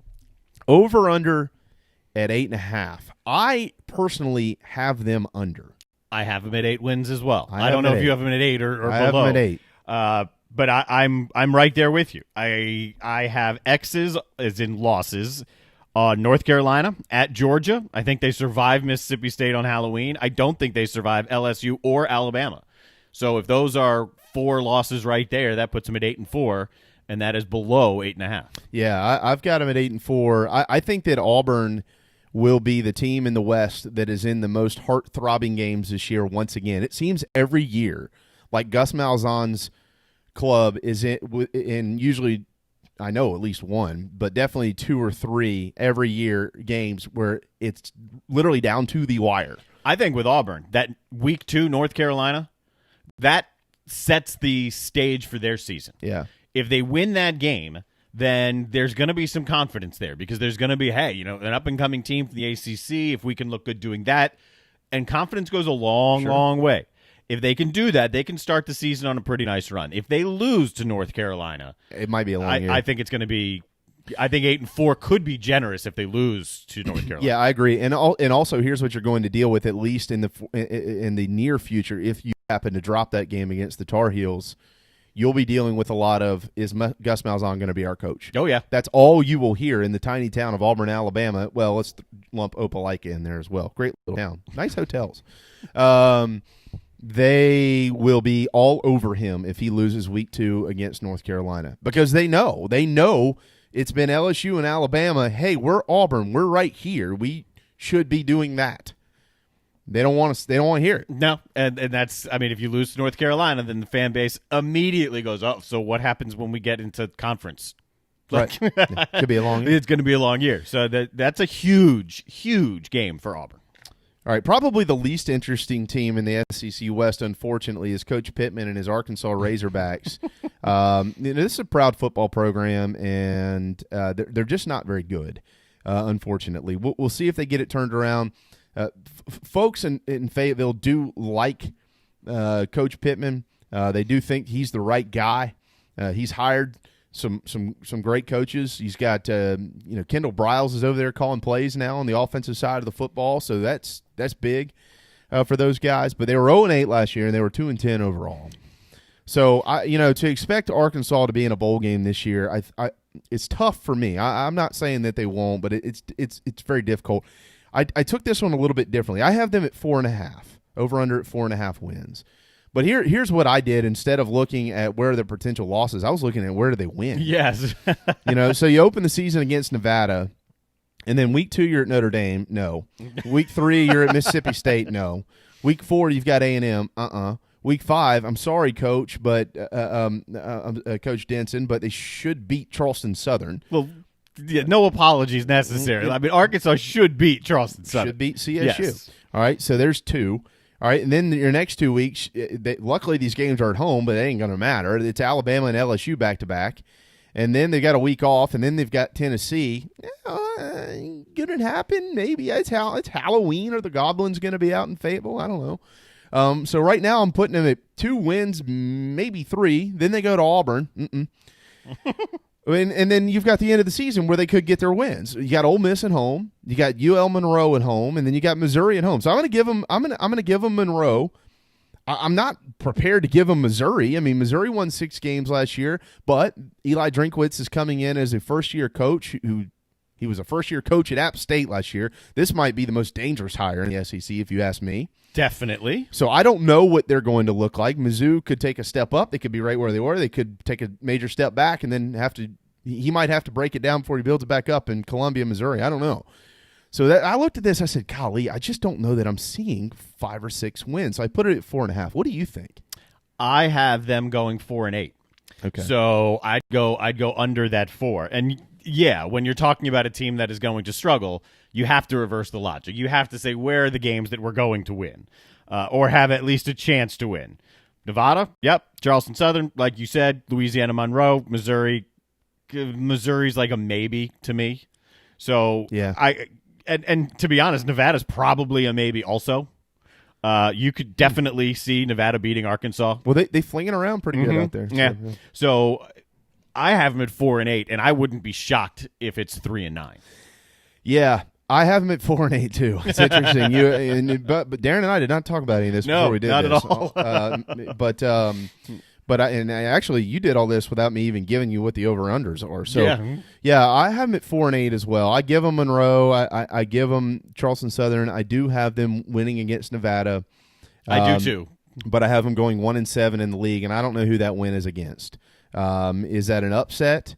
Is it a win? If it's not an upset, then most likely it's either against either Ole Miss or Missouri.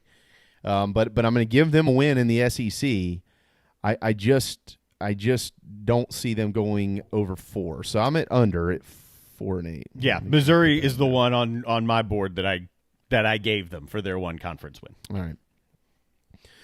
Texas A&M, I mentioned this a minute ago, I think is the most intriguing team in the SEC West. 4-4 last year, 8-5 overall. I'm not going to get into who they beat and who they lost and things like that because this is a critical year for Jimbo Fisher. This guy is paid $70 million to come to town and win games. There is no shortage of cash in College Station.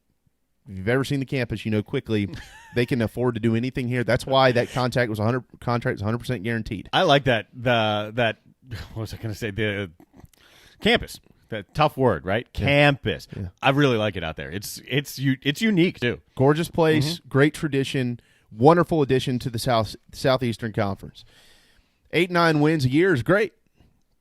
Problem with Jimbo is he's doing exactly what they fired Kevin Sumlin for, winning 8 or 9 games a year. They hired Jimbo Fisher to win a national championship.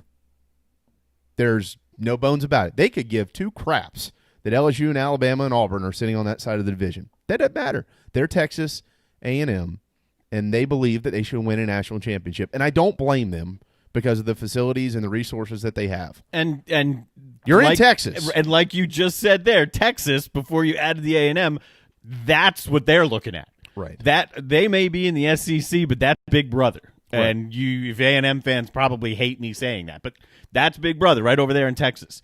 And they're competing for national championships. We should be competing for national championships. Well, it's an incredible state, Darren, because if you think about this, the two teams that have been rebuilding are Texas and Texas A&M. I know that Baylor had to rebuild, but Matt Rule rebuilt him quick. Very. After the debacle of Art Briles and everything that happened there, Gary Patterson has done a fine job with TCU. Texas Tech has been respectable in the Big. But I guess my point is, like, when you've thought about, okay, who's really good in Texas over the last few years, these two teams have been like, yeah, they're you usually mention somebody else first. Houston. Oh yeah. They got to love the fact that Houston's gotten to where they're at. Forget that conversation. don't let me get started. But let's back on track. I've got them at 8.5 as the over/under. All right, so let's look at the start of the year. There is zero reason they're not 4-0. Yeah, I'll take that farther. Okay, ACU, North Texas, Colorado, Arkansas. No reason to not be 4-0. Matter of fact, Week 5 in Starkville probably should be 5-0. Week 6, Fresno State, more than likely, should be 6-0. I wrote that down. 6-0 to start. At the very least, 5-1. Now, here's how you finish. You go to Auburn. You go to South Carolina. Now, some folks are going to look at this, and I don't blame you. I'm a Gamecock fan. I'll be the first one to wave the white flag. So with this, we haven't beat them. Okay? Since they've been in the league, they come in 2014, and I remember this very well. The SEC network is getting started. First game. Aggies coming to town. Kenny Thrill is their quarterback, or he called himself Trill, but it is Thrill. Kenny Hill was his name. His father, Ken Hill, pitched in the big leagues. So here they come. South Carolina's coming off the finish, 4th-ranked team in the country. Top 10 preseason. Welcome to the SEC, A&M. We're going to beat your ass and send you packing. You're not going to like the flight home. And they stomped South Carolina on national TV, 52-28, and it was an embarrassment. And that was the beginning of the slide of the Steve Spurrier era. But A&M came in and they did what they did pretty much every year. They started out really well under Kevin Sumlin, and then faded towards the end of the season. Will that happen this year? So I say that South Carolina game, Gamecocks haven't beaten them, but is this the year where they finally do? Will Muschamp is going to need another signature win on this resume. So I circle both of those games, at Auburn and at South Carolina. They come home. They shouldn't have a problem beating Mississippi. They shouldn't have a problem beating Vanderbilt, but then they finish with Bama and LSU. That's why I put A&M at 8-5. Where could they stumble? At Mississippi State, at Auburn, at South Carolina, at Alabama. They have not been great on the road. And then home against LSU. So your over and under is what? 8.5? Yeah. I'm over. I'm over too. I'm at 9-3. I'm at 9-3 also. So I think there's zero reason that they should not start out Texas A&M at 6-0. You just rattled them off. They're going to beat Abilene Christian. They'll beat North Texas, Colorado, Arkansas, Mississippi State, Fresno State. At Auburn is the key to Texas A&M season. You win that game, and you take confidence to South Carolina, 100%. And that one's not as dangerous. You lose that game, and then you also know that the pressure's on at South Carolina. Because if you lose at Auburn, then you know that your final 2 games are at Alabama and against LSU. Right. So all the pressure in the world is on you when you go to South Carolina. Yeah. I have them, however, starting out 7-1, beating South Carolina, and then losing the last 2 games of the year to finish 9-3. Wow. Okay. Yeah. So I agree with you about Auburn. If you win that game, it could be a very special season. Maybe get into the double-digit win column in the regular season without a bowl win. I have them losing, but then surviving in Columbia. Okay. On the same note, I will add this: if they lose on the road in Starkville, that could be problematic. That'll be very bad. Okay, but in saying that, we have to remember Mississippi State could be a little bit of a different animal. But I'm over. I'm at 9-3. You're over. You're at 9-3. And now we get into the Magnolia State, who's dealing with this with their state flag issue today. Here comes Mississippi State and Mike Leach at 6-5. All right, so State last year gets to a bowl game. They go 3-5 in the league, 6-7 overall. And Mike Leach is going to bring this high-powered, pitch-it-around offense, throw it up and down the field 60 times, 70 times if you need it, but usually somewhere in that 40 to 50 range is what his quarterback's going to do. Then you've got the transfer, KJ Costello, who comes in, the grad transfer. He's been around a while, out at Stanford. All right, so we look at the year. All right, so week 2 is huge. Week 2 is enormous for Mississippi State. They should have no problem beating New Mexico in week 1. But then they have to go to NC State. All right, now, are they better than NC State? I don't know. If there is – I have a feel for what Ole Miss is going to be, and we'll talk about them last here in a second with Coach Kiffin. I don't know what Mississippi State is going to be because in the SEC, it's a little bit differently on the defensive side of the football than it is in the Pac-12. Saying that, there also hasn't been anybody that throws it 50 or 60 times in the SEC, and that includes the Spurrier era. Mm-hmm. They didn't throw it around every game 50 or 60 times. Back then, if you threw it around 30, 40 times, that was what? Especially in this league. All right, so last year, LSU pitching it around. Tua Tagovailoa. Are there games where those guys were in the 50s in pass attempts? Of course there were. Was it consistent? No. They also had amazing ground games to go with those passing attacks. That hasn't necessarily been the case for Mike Leach's offenses. Now, I'm not saying that they're not effective, but you have to play some version of defense in the SEC or you can't win, Darren. You know that. It's impossible. So, good for them if they run out and average 40 a game. Problem's going to be giving up 43 or 44 a game. And they might be in some close ball games. You might go, oh, they might beat Alabama this week. But they're not going to because they can't stop anybody. So let's look. I mentioned on the road at NC State. I think they should beat Arkansas week 2. They should beat Tulane week 3. Then there's A&M. Here you go. Here you go. This is going to decide the whole year. A&M at home, on the road in Tuscaloosa, on the road in LSU, home against Auburn. That stretch is going to tell you whether you're going to a bowl game or you're not going to a bowl game. And then you finish the year in a very comfortable fashion where you welcome Missouri to town, you go to Kentucky, you got Alabama, AMU, and then who knows what happens in the final game. That game is in Oxford, but the Egg Bowl is a wonderful game to watch on Thanksgiving. So I've got 6.5 is the over/under. This one to me was the most difficult. What do you have? Under. Okay. I have 6 and 6. Okay. So that stretch of Alabama, LSU, Auburn, and you know what? You can throw Texas A&M into there too, because you got Texas A&M, then an off week, and I've got them losing to Texas A&M. The off week is right before the stretch of Alabama, LSU, both on the road, and then Auburn. For some reason, I have Missouri beating them, which I guess would be the in between. You have Missouri beating them in Davis Wade? I home, did put that. Okay. Yeah, I'm just going with what I put here. So maybe they trip up there, and I think they lose the Egg Bowl. So I've got them at 6 and 6. So if you're 6.5 is the over under, I'm under. I'm not going to predict the entire season right now, but I will say this: I think that they lose a game they're not supposed to lose, and I think they win a game they're not supposed to win. And I'm with you. I've got them under at 6 and 6, but I think it's a really wonky year for Mike Leach. I don't look at this and say, well, they'll beat New Mexico, they'll beat Arkansas, they'll beat Tulane, they'll beat Missouri, they'll beat Alabama A&U, and they'll beat Ole Miss, and those are their 6 wins. I think there's a game in there that they're probably going to get beat in, and they shouldn't. And then they're going to win one of these other games where you go, didn't see that coming. Yep.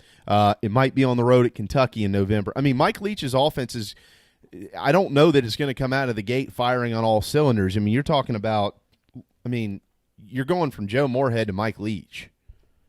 I mean, you know who Joe Moorhead is. I mean, Joe Moorhead's an amazing offensive mind, but going from anybody to Mike Leach, is my point, is different. It's very different. So I don't know if they have the athletes to fit his system yet where they can put up those numbers yet and also be able to stop somebody. They'll need other players to step up alongside KJ Costello. That's what they'll need, no doubt. Because they need a run game. I'll go ahead and assume that Leach, in a lot of ways, handpicked Costello from the transfer portal. Was like, this is the guy.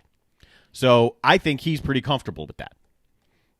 Now you're going to need other guys to step up and make some plays. Good point.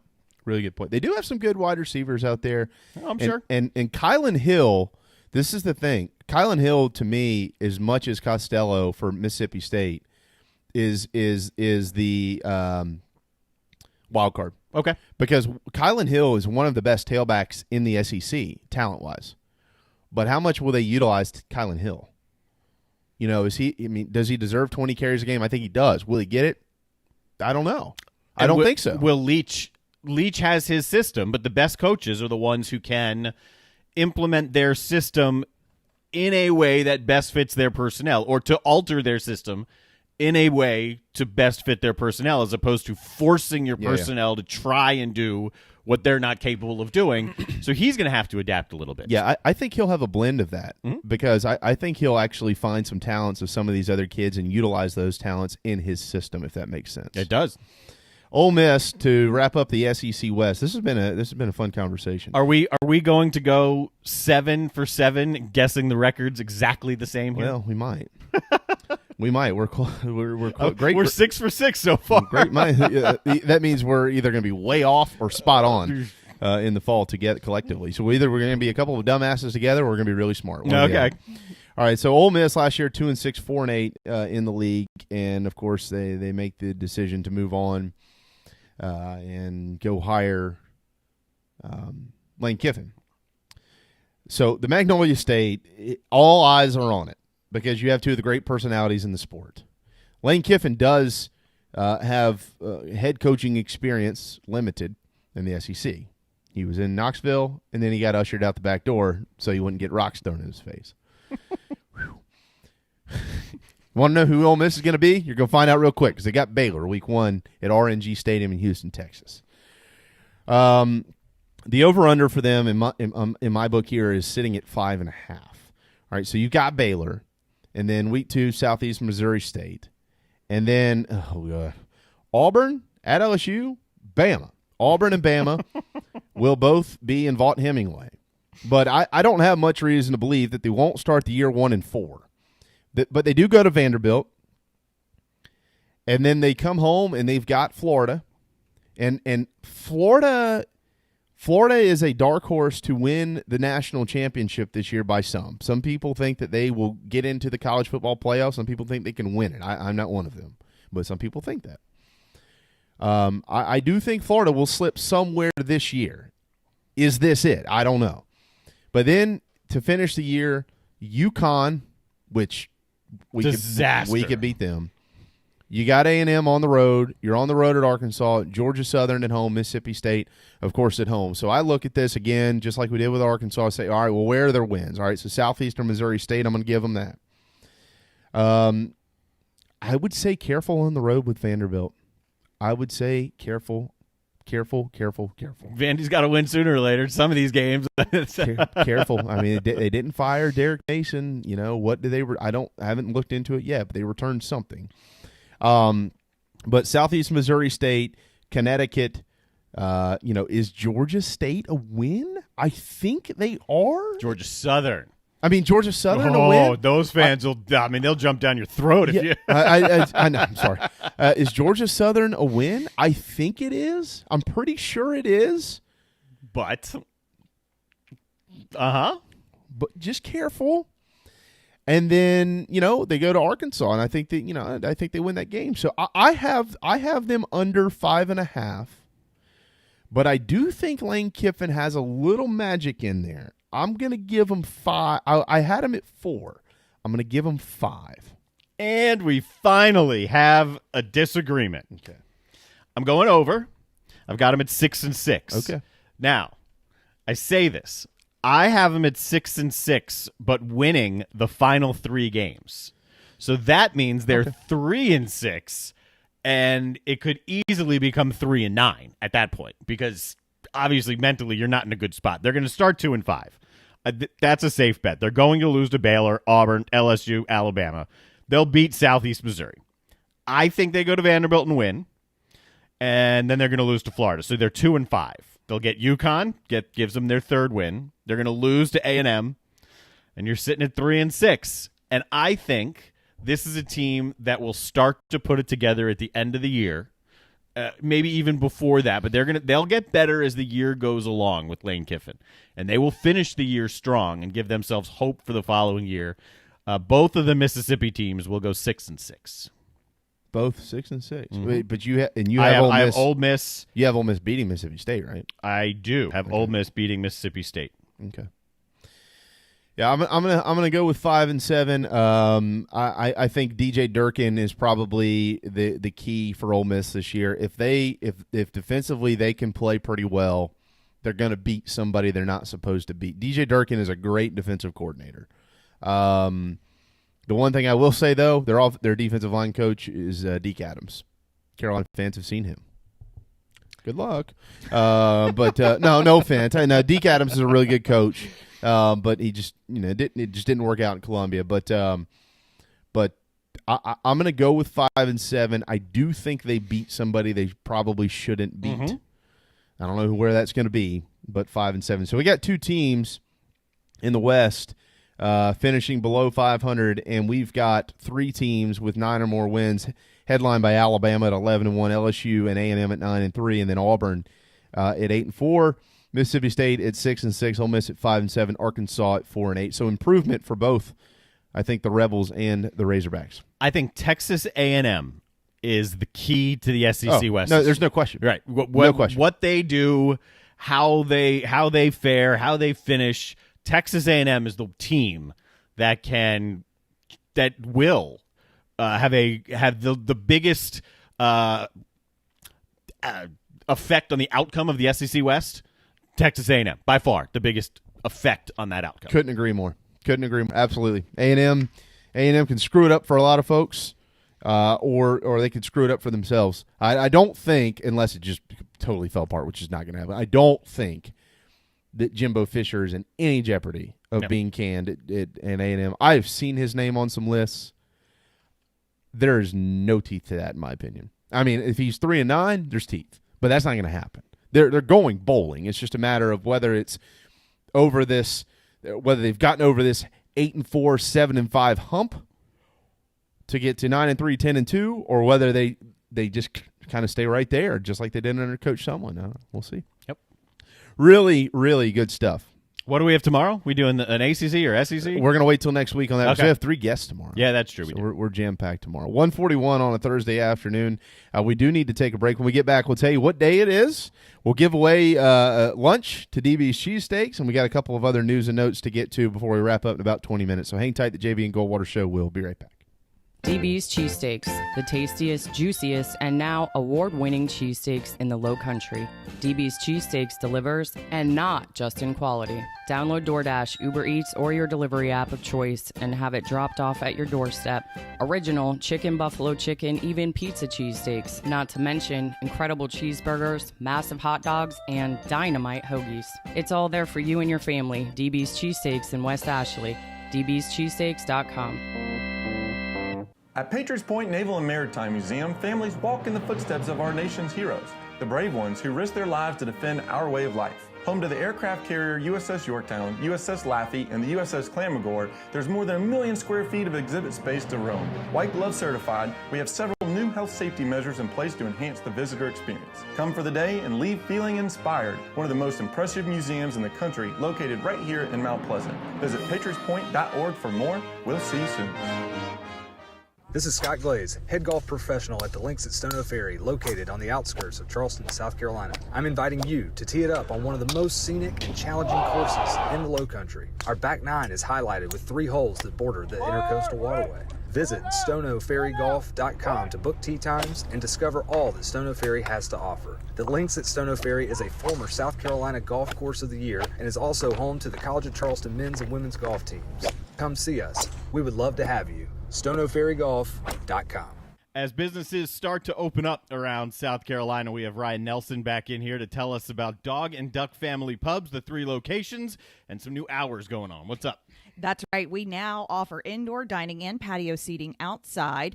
The new hours are Sunday through Thursday, 11 a.m. to 9 p.m., and then Friday and Saturday, 11 a.m. to 10 p.m. now. Slowly getting back into the normal routine, or so what we think, and we hope everybody comes out and supports local businesses like Dog and Duck. And you still have family special meals as well? That's right. Always the family-style meals, and you can always get curbside pickup or carry out.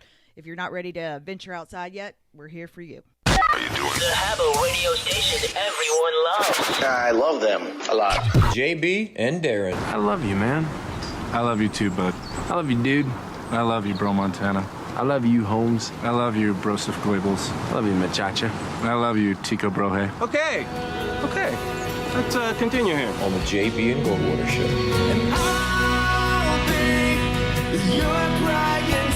All right, 1:45, final segment of the afternoon. Welcome back to the JB and Goldwater Show. We have a winner. We are going to give away lunch today to DB's Cheesesteaks, and we have a little random app that picks a winner. And so for those of you, I think there's 20-something of you or something like that total, that went and followed DB's Cheesesteaks and retweeted. Congratulations to Sean Belcher for winning a free lunch on JB and Goldwater to DB's Cheesesteaks. That's probably the wrong one right there. I like the drum roll. That worked. That's right. Congratulations, Sean. You get lunch at DB's Cheesesteaks. I'll send you an inbox if you're listening, and we'll figure out how you want to do that, when you want to do it, or whether we just need to send it to your home or pick it up, drop it off, whatever we need to do for you, we'll do it. Absolutely, man. But try out DB's if you've never done that. DB'scheesesteaks.com for their entire menu. That was my dinner yesterday, and it was wonderful. Okay, more good news. Yeah, everyone wants good news. It's what day is it? Yeah. It is time for everybody's favorite segment. June the 25th. 5 national days on this day. 5. All righty. What day is today? It is National Strawberry Parfait Day. Have yourself a parfait today. Hey. Eat some hay, lay by the bay, as Happy Gilmore may say. Yeah. Happy National Strawberry Parfait Day. Unfortunately, unless you really know somebody and you're comfortable with this, you can't do it. Or you don't want to do it. Happy National Handshake Day. Yeah. I had a meeting yesterday. Meeting goes great. It's weird. Yeah, you stand up, you want to leave. I was like, dude, I'd shake your hand, but like we're not supposed to. It sucks, man. It sucks. It sucks. I've done it a couple of times and hadn't even thought about it, and the person who shook my hand did the same thing, and they kind of looked at me and I was like, I'm sure we're fine. When we were doing Debbie Antonelli's thing, when we were out there, yeah. I'm out there to set up. I got there just barely before you, and I hadn't met some of the other folks around. I'd only met Debbie and Frankie, so I was meeting them and sticking out my hand. I'm like, yeah. I know. It is what it is. It happens, air shake, whatever you want. Yeah. We'll make that our new thing. Elbow. You and I we'll just do an air shake. Yeah, or the air elbow. Because I'm a big handshake guy. Yeah. I like the handshake, look you in the eye type thing.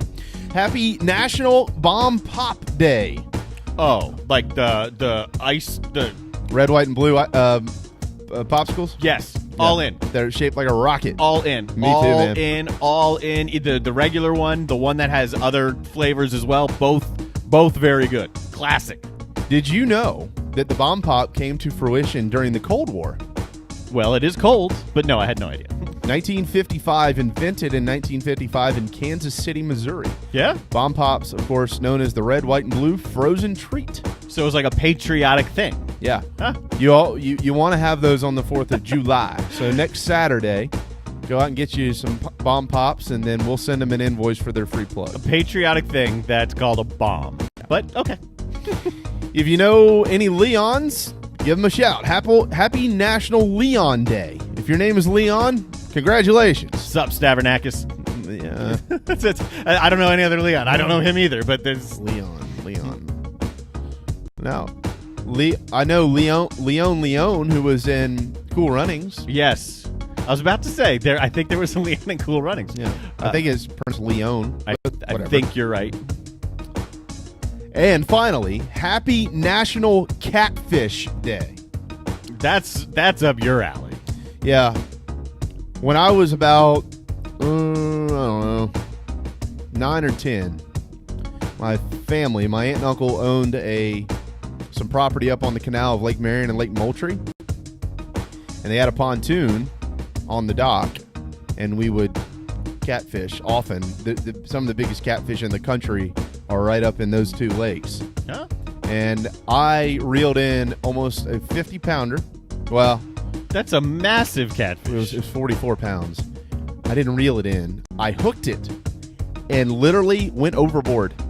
And my Uncle David caught me by the leg, and I was dangling over the side of the boat, and all he kept saying was, "Don't you drop that reel in the water, boy." I said, I'm holding on. Pull me up. Blow the whistle. Yeah, so they helped me reel it in, and of course I didn't know what to do, so my cousin had to fillet it, but it was about 44 pounds. So if you were a fan of catfish, find some fried catfish somewhere and go to town.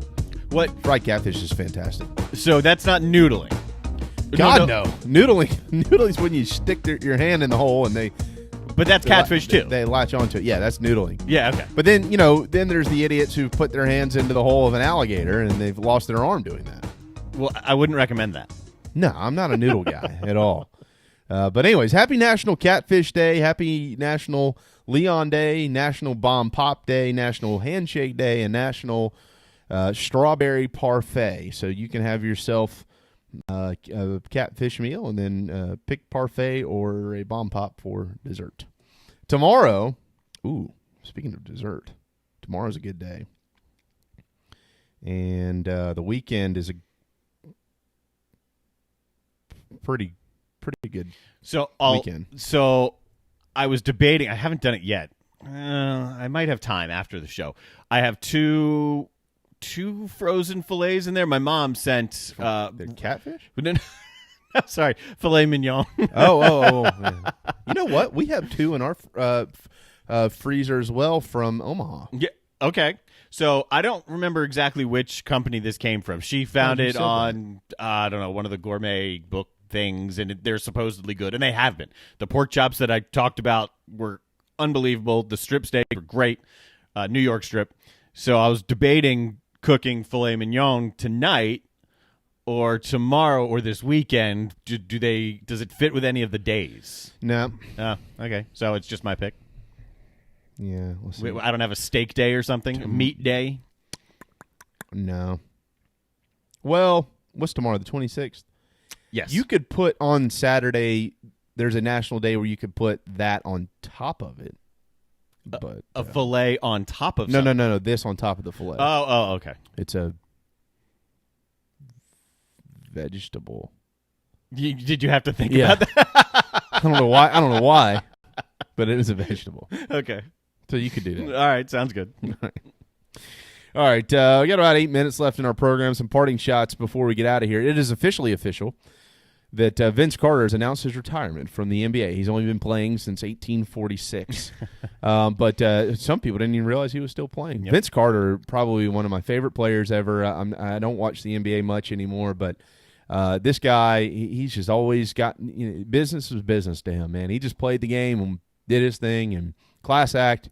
The NBA was lucky to have him for 22 years. 22 years. There is a recent article in The Athletic. I've probably retweeted it because kind of anything sports related or Southeastern sports related that I see, I generally put up on JB and Goldwater. It's one of those roundtable things where the author interviews 6, 7, 8 different people and gives their answers to various questions and scenes of whatever the subject is. This was Vince Carter, and boy, was it good. I mean, the prevailing opinion was you think Michael Jordan was athletic. You didn't pay enough attention to Vince Carter. Oh. Like that was Jordan had his toe on the line. I've seen Vince Carter dunk from behind the lines over and over and over. And then these dunk stories of, him just saying, I'm gonna go over you. And darn if he didn't just go up and over you. Going to hurt your feelings. Mm-hmm. And he did it. Yeah, he's a special player. He's a Hall of Famer. And Vince Carter, well wishes. He says, now I can solely focus on golf. Is that what he said? So good for him. Speaking of golf, we'll update you on golf here in just a moment.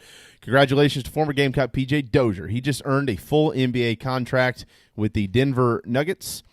Played in 21 games for Denver this season, and now moving forward, he'll be a permanent member, multi-year deal with Denver. So, first of all, congratulations to PJ. Second of all, that should put it into perspective why that team went to the Final Four. There were 3 NBA guys on that team. Chris Silva, PJ Dozier, and Sindarius Thornwell have all played in the NBA, and 2 of them are still there with Chris and PJ. That was a really good basketball team that Frank Martin had in 2016-17. Absolutely. I mean, really good. They did go to the Final Four. Yep. You do have to have some talent. I mean, it certainly got hot at the right time. Yep. There's no doubt, but they were really, really, really good. And Mike Kotsar is going to play professionally overseas. And Dwayne Notice has been playing professionally in Canada. I mean, they're really good. So that was really neat to see. The Kentucky Derby planning to welcome fans to the race September the 5th. They're trying to get about 8,000 or so inside the ballpark into the stands, and then they want to get some folks into the infield as well, but with incredible precautions. They got a list a mile long of how to keep folks safe. Good for them. What does it seat? Do you know? Oh, I think it's 160,000 or something. Yeah, it's over 100, but it's massive. Yeah, it's incredibly large. But the Derby's at least trying to get a few in there, which would be neat. They're saying the goal right now is 8. We'll see if they can get more. 3 Power 5 leagues may be pushing back conference championship games. That would be the Big 12, the Big 10, and the Pac-12. The reason for that is they push it back to a wonderful day, maybe the greatest day of the year outside of Christmas, December 12th. That is my birthday. But wanting to push them back from December the 5th, Darren, to allow a week if there is a game that is postponed or canceled because of the pandemic, they'll have a week to be able to make up a football game. Yes. So the logic of it is good. I mean, it's planning for the future and preventative planning. And, if you push it back a week, it will likely interfere with, finals and the last week of classes and stuff like that. Does that ever matter? I mean, they can figure it out. No, it hasn't. So. No, I know. But, look, I'm all for the student-athlete thing. Don't get me wrong. That's first and foremost. But I can't stand when people use this academic argument. I'm like, are you kidding me? They always accommodate. They've accommodated for years. You're right. Give me a break. Yeah. All right. I had one other note. Oh, Cowboys-Steelers Hall of Fame game canceled. Yes. That will not be played preseason. As is the induction ceremony. So that will not be happening either. This is the first NFL cancellation related to the coronavirus. Every other league has had to do something, at least something, if not lots of different things. This is the first NFL cancellation. They've got their policies in place about working out that Brady and the Bucs are violating. That's a different story, but this is their first cancellation for the NFL. Wow. All right, real quick on the leaderboard at the Travelers Championship, Mackenzie Hughes, 10 under. 60. Career low. 60. Round 1 today. Incredible. Career low. He is, Darren just said, 3 shots ahead of Rory McIlroy, who is in the clubhouse at 7 under. There's a host of them at 6 under, and that includes a couple big names there. Phil Mickelson and Sergio Garcia. Michael Thompson, Tyler Duncan, and Sing You'll Know also at 6 under par. There's a bunch at 5 under, or a few at 5 under as well, including Rafael Cabrera Bello, Brian Stewart, Bryson DeChambeau, Tyler McCumber, and former Rice Planners champion and Mount Pleasant resident Russell Henley at 5 under par at the Travelers Championship. Quick note on the golf tournament this morning, 16, an 8-iron, Abraham Answer, hole in 1. Yeah. He just shot it, stroked it, chipped it, clipped it right in there. However you want to say that. You ever have a hole in 1? No, I've been very close twice. I've been close. I have not had one. Yeah, I've both times it's hit the pin and dropped right next to it. Oh, damn pin. Yeah. Well, one time it hit the pin, dropped. One time it bounced, hit the pin, and dropped right next to it. I've holed out from, not like chipping it, like I've holed out from the fairway, but I've never hit a hole in 1. Me neither. Disappointing. That's a life goal. I would like to have I was going to say at least. I'd like to have 1 hole in 1. Yeah, I want one. I want one. I want one. All right, thanks to our friends at Patriots Point, patriotspoint.org, for presenting our national anthem that is played every day at 1 o'clock on our program, patriotspoint.org. For much more information, we're going to give away some tickets, I think, next week to take your family over to one of the neatest museums you'll ever see right here in Mount Pleasant, South Carolina. Patriots Point, home of the Laffey, the Yorktown, the Clamagore, the Vietnam War exhibit, and so much more. Jam-packed show tomorrow. Scott Glaze is going to join us tomorrow to talk golf instead of today. We've got Rafael Esparza in Vegas tomorrow, and also a really cool conversation. Danielle Dillahy is, I don't know her exact title. Sorry, Danielle. I've known her forever. She is with the Citadel Athletic Department, and she is organizing a roundtable discussion. It's going to be a 4-day roundtable discussion featuring every single school in South Carolina, all related to tips, protocols, how to handle the coronavirus and a return to school. So we'll chat with her. Also, the Credit One Bank Invitational, the tennis tournament over on Daniel Island right now. Yep. Like, please stop raining. I know. You're killing them. But funny videos. Last night they're playing Prince's Purple Rain and using the lights in the stadium. You can follow those ladies on social media and get that. Thanks to Darren and Corey McCartney. Have a thirsty Thursday afternoon. Back tomorrow on the J.B. Goldwater Show.